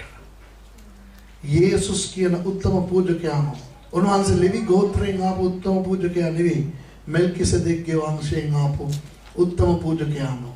දැන් ඊශ්‍රායල් වරු තමන් ඇනපු මේ යේසුස් තමයි මෙසියස් වහන්සේ කියලා දැනගෙන ආණ්ඩාණ්ඩ පටන් ගත්තාම යේසුස් වහන්සේ කියයි බය වෙන්න එපා. මම බල වෙනුවෙන් උත්තම පූජකයා හැටියට මහා ඒ කියන්නේ අතිශුද්ධ ස්ථානයට උඹලාව එක්කන් යන්නම් කියලා ඒගොල්ලෝ බුදුන් වහන්සේට පූජා කරන්න නැවත පටන් ගනීවි. ජෙරුසලම් වල පූජාවන් ඔප්පු කරනු ලබයි. අවුරුදු 3මාරක් ඒ පූජාවන් පවතිනවා. ඊට පස්සේ අන්තික්‍රිස්තුස් ඊශ්‍රායල් වරුන් මරන්න උත්සාහ කරනකොට දෙවියන් වහන්සේ ඒගොල්ලන්ව ආරක්ෂා කරනවා. දැන් තේරෙනවද 6 වෙනි මංගල්‍ය කොහොමද ඊශ්‍රායල් වරුන් සමග සම්බන්ධ වෙලා තියෙන්නේ කියලා? ඔය ගැන වැඩි විස්තර ඔබට යට ගන්න පුළුවන් රෝම 11 වෙනි පරිච්ඡේදයේ මුළු පරිච්ඡේදය කියලා බලන්න. හැබැයි මම පළවෙනි පද දෙක විතරක් පෙන්නලා කියන්නම්. මොකද්ද මේකෙන් පෞල්තුමා කියන්න හදන්නේ කියලා ක්‍රිස්තියානි අය දිහා බලලා පෞල්තුමා කියනවා කියවන්න සිස්ටර්. රෝම 11 පළවෙනි පදේ ඉඳලා කියවන්නකෝ. එසේ වීනම් දෙවියන් වහන්සේ තමුන්ගේ සෙනඟ අත්හැර දැමුසේක්දයි අසමි. මම අහනවා පෞල්තුමා අහනවා මෙහෙම. හලෝ ක්‍රිස්තියානි අය ඔයගොල්ලෝ හිතනවාද දෙවියන් වහන්සේ උන්වහන්සේගේ සෙනඟ ඊශ්‍රායල් වරුන් අතහැරලා දැම්මා කියලා? බලන්න ඊළඟට මොනවද කියන්නේ කියලා. එසේ නොවේවා. එහෙම නෙවෙයි. මක්නිසාද මමත් ආබ්‍රහම්ගේ වංශයේ බෙන්ජමින්ගේ ගෝත්‍රයේ ඊශ්‍රායලිතෙක්ය. අන්න දැක්කද අර මම කියනවා වගේ මම සුදුහුම් බල කොල්ලෙක් හරිද? ඒ වගේ පෞල්තුමා රෝමවලට කියනවා අයිසේ මම ක්‍රිස්තියානි වුණාට මම යුදෙව්වෙක් මම බෙන්ජමින් ගෝත්‍රිකයෙක් හරිද? මමත් ඊශ්‍රායලෙක් අපිව අතහැරියේ නෑ හරිද? අපිට chance එක තියෙනවා. අයිසේ අපි යේසුස් වහන්සේව ප්‍රතික්ෂේප කරපු නිසා ඔහෙලාට ලැබිලා තියෙනවා. නමුත් ඔහෙලා ඔසවන්න ලැබුවාන් පස්සේ අපේ යේසුස් වහන්සේ උත්තර පූජකයන් ඇවිල්ලා අපිව නඩත්තු කරනවා. මේ ඊශ්‍රායල් වරුන්ගේ බලාපොරොත්තුව හමාර නැහැ මතක තියාගන්න. අපි මැදින් ගියා එච්චරයි. ඒගොල්ලෝ අපිට කලින් ආවා අපිට පස්සෙත් ඉදී. හරිද? ඊට පස්සේ ඔන්න අවසාන මංගල්‍ය 7 වෙනි මංගල්‍ය. ඕකට තමයි සුකොත් මංගල්‍ය කියලා කියන්නේ 23 වෙනි පරිච්ඡේදයේ ලේඛකතාවේ 34 කියවන්නකො. තවත් ස්වාමීන් වහන්සේ මෝසෙස්ට කතා කොට කියනසේක් ඊශ්‍රායල් පුත්‍රයන්ට කතා කරමින් මෙසේ කියපන්න. මේ 7 වෙනි මාස 15 වෙනි දින පටන් 7 දවසක් ස්වාමීන් වහන්සේට කුඩාරම් මංගල්‍ය වන්නේය. හොඳයි මේ කුඩාරම් මංගල්‍ය ඊශ්‍රායල් වරුන්ට මොනවටද ගන්නවද දුන්නේ? දැන් ඕගොල්ලෝ අවුරුදු 40ක් ගෙවල් වල නෙවෙයි ජීවත් වෙන්න යන්නේ. මිස්ර දේශයෙන් පිටට ඇවිත් ඕගොල්ලෝ කානාන් දේශය දක්වා යනකොට කුඩාරම් වල ජීවත් වෙන්නේ. ඒ නිසා අවුරුද්දක් පාසා ඕගොල්ලෝ මේ කුඩාරම් මංගල්‍ය පවත්වන්න. මොනවද කරන්නේ? තිශ්‍රි මාසේ 15 වෙනිදා පටන් 15 වෙනිදා කියන්නේ සම්පූර්ණ ෆුල් මූන් නේ. හරිද? ତොර හද එළිය තියනවනේ. බය නැතුව ගෙවල් ළඟ කුඩාරම් තනාගෙන කුඩාරම් වල නිදා ගන්න. අදට ඊශ්‍රායල් වලට ගියොත් ඔය සුකා කියලා කියන්නේ කුඩාරම් හෙබ්‍රේව භාෂාවෙන්. සුකොත් කියන්නේ කුඩාරම් මංගල්‍ය. ඒගොල්ලෝ ගෙවල් වලට ඉස්සරහින් ඔය කුඩාරම් තනාගෙන ඒගොල්ලෝ හැම බඩු භාණ්ඩයක් මෙහෙට ගෙනල්ලා තියාගෙන ටීවී කම්පියුටර් පවා ඒක අස්සට ගෙනල්ලා තියාගෙන කුඩාරම් වල ඉන්නවා. ජොලි කරනවා ඒගොල්ලෝ. ඕකෙන් ඒගොල්ලෝ මොනවද කරන්නේ? සිහි කරනවා. ඒගොල්ලන්ගේ මුත්තලා කොහොමද ඒ කාතාරේ ඒගොල්ලන්ගේ අවුරුදු 40 කුඩාරම් වල ජීවත් වුණේ කියලා. හොඳයි. මේක අපිට ලාවට ඕක සංකේතමත්ව අපිට ගන්න පුළුවන්. ඒ කියන්නේ අපි දැන් අපේ ගමන පාපිෂ්ඨ මිසරෙන් ස්වර්ගික කානන් දක්වානේ. මේ අපි ඉන්නේ කුඩාරම් වල. ඔයගොල්ලෝ අර සල්ලි දීලා ගත්ත ගෙදරත් දෙවියන් වහන්සේගේ නේත්‍ර වලට කුඩාරමක් තරහ වෙන්න එපා. හොඳයි. හරිද? ලස්සනයි අනේ මේ අපේ ගෙදර දේවල් කුඩාරමක් කියලා කියනවා. පොඩ්ඩක් ඉන්න. යේසුස් වහන්සේ කිව්වා ඕගොල්ලෝ වෙනුවෙන් අපි වෙනුවෙන් නිවහනක් හදන්න උන්වහන්සේ සූදානම් කරනවා ස්වර්ගේ. සූදානම් කරලා ඉවරනවා උන්වහන්සේ අපිව ගෙන යනවා. ඒ තමයි අපේ ගෙදරදී. අපේ නිවස. දැන් අපි ඉන්නේ අපි ලොකු බංගලාවක හිටියා. මාලිගාවක හිටියා. කුඩාරමක් තමයි. තේරෙනවද? ඒක ලාවට අපිටත් ඔක පොඩ්ඩක් අදාළ කරගන්න පුළුවන්. ඕනකට වඩා අදාළ කරන්න එපා. මේක අදාළ වෙන්නේ ඊශ්‍රායල් වලට. කොහොමද දන්නවද? අහන්න. ඒ අවුරුදු 7ක ඒ යේසුස් වහන්සේගේ උත්තම පූජක ධූරය යටතේ ඉන්න ඊශ්‍රායල් වරුන් ආය ජීවත් වෙන්න යන්නේ යේසුස් වහන්සේත් සමග මේ ලෝකේ අවුරුදු 1000ක්. උන්වහන්සේ සුදු හස්පේ අපිට නැග උන්වහන්සේ පොළොවට ඇවිල්ලා සාතාන්ව අවුරුදු 10කට ගැට ගහලා දැම්මහම අවුරුදු 1000ක පාලනයක් උන්වහන්සේ මේ ලෝකේ පවත්වන්න යනවා. ජෙරුසලේම අගනුවරකට කොට උන්වහන්සේ කරන්න යනවා. හරිද? ඔක මීකා 4:7 කියවන්න ඕකේ තියෙනවා. සියෝන් වලින් පාලනය කරනවා කියලා යේසුස් වහන්සේ. සියෝන් කියන්නේ ජෙරුසලේමනේ. හරිද? මීකා 4:7 මීකා පොත ලස්සන පොත. ඒකේ 5 වෙනි පරිච්ඡේදයේ 2 වෙනි පදේ ලස්සනට කියලා දෙනවා යේසුස් වහන්සේ බෙත්ලහෙම් වල කියන්නේ එෆ්‍රාතා වල ඉපදෙයි කියලා. බෙත්ලහෙම් කියන්නේ රොටි නිවසනේ. නමුත් ඒ ඇත්ත නම එෆ්‍රාතානේ. දැන් මේ 4 බලන්න මොනවද කියලා තියන්නේ කියලා.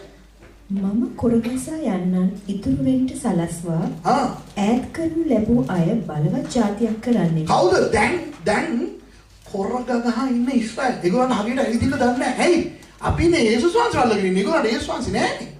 නේද? අනික ඒගොල්ලෝ දැන් නිකන් නන්නත්තර වෙනවා වගේ ඉන්නේ. අද ඊශ්‍රායල් වරු පවුනේ. නමුත් ඊළඟට කියවන්න ස්වාමීන් වහන්සේ සියොන් කන්දේ ඔවුන් කෙරෙහි මෙතෙන් පටන් සදාකාලයටම රජ කරනසේක. අන්න සියෝන් කන්ද කොහෙද? ජෙරුසලේමේ ඉඳන් උන්වහන්සේ ඒගොල්ලන්ව පාලනය කරන්න යනවා. ඒතකොට ඒගොල්ලෝ ජීවත් වෙන්න යන්නේ අවුරුදු 1000ක් කොහෙද? මේ ලෝකේ. හැබැයි මේ ලෝකේ කුඩාරමක් හා සමානයි. ඇයි දන්නවද? ඊට පස්සේ අවුරුදු 1000ක පාලනයෙන් පස්සේ උන්වහන්සේ මේ පොළොවක් මේ අහසත් නැති කරලා දාලා අලුත් අහසකුයි අලුත් පොළොවකුයි මවනවා කියලා එළිදරව් පොතේ කියලා තියෙනවා. හරිද? ඒක තමයි සැබෑ නිවස. මේක කුඩාරම. ඒකට ඊශ්‍රායල් වරු යේසුස් වහන්සේගේ පාලනය යටතේ මේ ලෝකේ අර කුඩාරම් මංගල්‍යයක් වගේ ජොලි කරගෙන ඉන්න යනවා අවුරුදු 1000ක්. ඒක තමයි මේ 7 වෙනි මංගල්‍යය. ඒ අවුරුදු 16 අපිත් දෙවියන් වහන්සේත් එක්ක ස්වර්ගයේ ඉඳගෙන අපි භුක්ති විඳින්න යනවා. ආමෙන්. දැන් තේරෙනවද මේ මංගල්‍ය 7 තේරුම? 3ක් ඉවරයි. එකක් පවතිනවා. තව 3ක් ඉටු වෙන්න යනවා. ඒකේ පළවෙනි එක අපි සම්බන්ධව සිදු වෙන්න යනවා. 6 වෙනි සහ 7 වෙනි දෙක ඊශ්‍රායල් වරුන් සම්බන්ධව සිදු වෙන්න යනවා. ඔය මංගල්‍යයන් 7 උග තමයි. දැන් මිත්‍රෝනි ඔයගොල්ලෝ දැකලා තියෙනවනේ ඊශ්‍රායල් වරුන් පාවිච්චි කරන පහන් රුක. අනේ මට පහන් රුකක් තියෙනවා නම් පෙන්නන්න පුළුවන්. ඔයගොල්ලෝ දැකලා තියෙනවනේ. මෙහෙම තියෙනවා, මෙහෙම තියෙනවා. ජිල්පි 3ක් තියෙනවා. මැද තියෙන දිග ජිල්පියක් තියෙනවා. හරිද? එතකොට ওই පහන් රුක් 7ක්. හරිද? ඕකේ දැන් ඕගොල්ලෝ බලනවා නම් පහන් රුක මෙතන නම් තියෙන්නේ පහන් රුක වම් පැත්තේ තියෙන පළවෙනි 3 ඉෂ්ට වෙලා ඉවරයි. පාස්කුව හරිද? මොහොන් මුසුරොටි මංගල්‍ය සහ මේ කුළු මොකද්ද මේ පළවෙනි ඵලය? නාමුල් ඵලය. ඒක ඉවරයි. අනිත් එක මැද තියෙන 4 වෙනි එක දිගයි. ඇයි ඒක තාම සිදු වෙමින් පවතින මංගල්‍ය. ශව්‍යත් මංගල්‍ය. පෙන්තකොස්ත මංගල්‍ය. අනිත් 3 සිදු වෙන්න යන මංගල්‍ය 3. මොකද්ද? හොරණෑ මංගල්‍ය. සභාව ඔසවා ගන්න ලැබීම. ඊළඟට යොම් කිප්පෝ ඒ සමගි කිරීමේ යේසුස් වහන්සේ ඇවිල්ලා පියාණන් වහන්සේත් එක්ක ඊශ්‍රායල් වරුන් සමගි කරන ඒ මංගල්‍ය. ඊට පස්සේ සුකොත් කියන්නේ ඒ අවුරුදු 1000ක ඒ පාලන මංගල්‍ය. තේරෙනවද බයිබලයේ කොච්චර අභිරහස් තියනවද? කොච්චර රසන දේවල් තියනවද කියලා. එහෙනම් මිත්‍රවරුනි මේ මංගල්‍යන අපි සමරවන තේරුමක් නැත්නම් දැන් තේරෙනවා ඔයගොල්ලන්ට. දැන් අපි යුදෙව්ව වගේ මේ මංගල්‍යයන් සමරන්න ගත්තොත් ඇත්තටම තේරුමක් නැති වෙනවා. වැඩක්ම නැති වෙනවා. ඇයි? ඒවයින් තුනක් සිද්ධ වෙලා ඉවරයි. ඒ මංගල ඉටු වෙච්ච මංගල්‍ය වලින් ඒකෙන් ලැබුණා වූ ඵලය භුක්ති විඳින්නේ අපි. හතරවෙනි මංගල්‍ය තුල අපි ඉන්නේ. අපි තමයි ආශ්‍රයන්නේ. අපි තමයි අන්‍ය භාෂා කතා කරලා අනාගත වාක්‍ය කියන ඒ ශබ්දයත් කියන ඒ ආශ්‍රයන්න. ඊගාවට අපි අනිත් මංගල්‍ය බලාපොරොත්තු වෙමින් සිටින්නා වූ අය, සභාව ඔසවා ගැනීම බලාපොරොත්තු වෙමින් ඉන්නා වූ අය. ඊට පස්සේ අපේ ඉස්රායල් වරුන්වත් උන්වහන්සේ අතරින්නේ නැහැ. ඒගොල්ලන්වත් උන්වහන්සේ ගෙනල්ලා අපිත් එක්ක සම්බන්ධ කරගන්න යනවා. ආමේන්. ආමේන්. හලෙලූයා. මංගල්‍ය කියන වචනය හෙබ්‍රේව වල කියන්නේ හග් කියලා. හග් කියන වචනේ තේරුම ප්‍රීතිය. ඒකයි අපි ක්‍රිස්තියානි අය සන්තෝෂෙන් ඉන්න ඕනේ. අපි සන්තෝෂෙන් දෙවියන් වහන්සේට හොඳ අත්පොරසනාදයක් දෙමුද?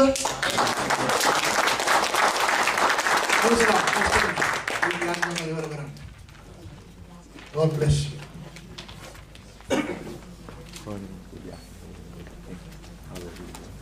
Thank you, Pastor.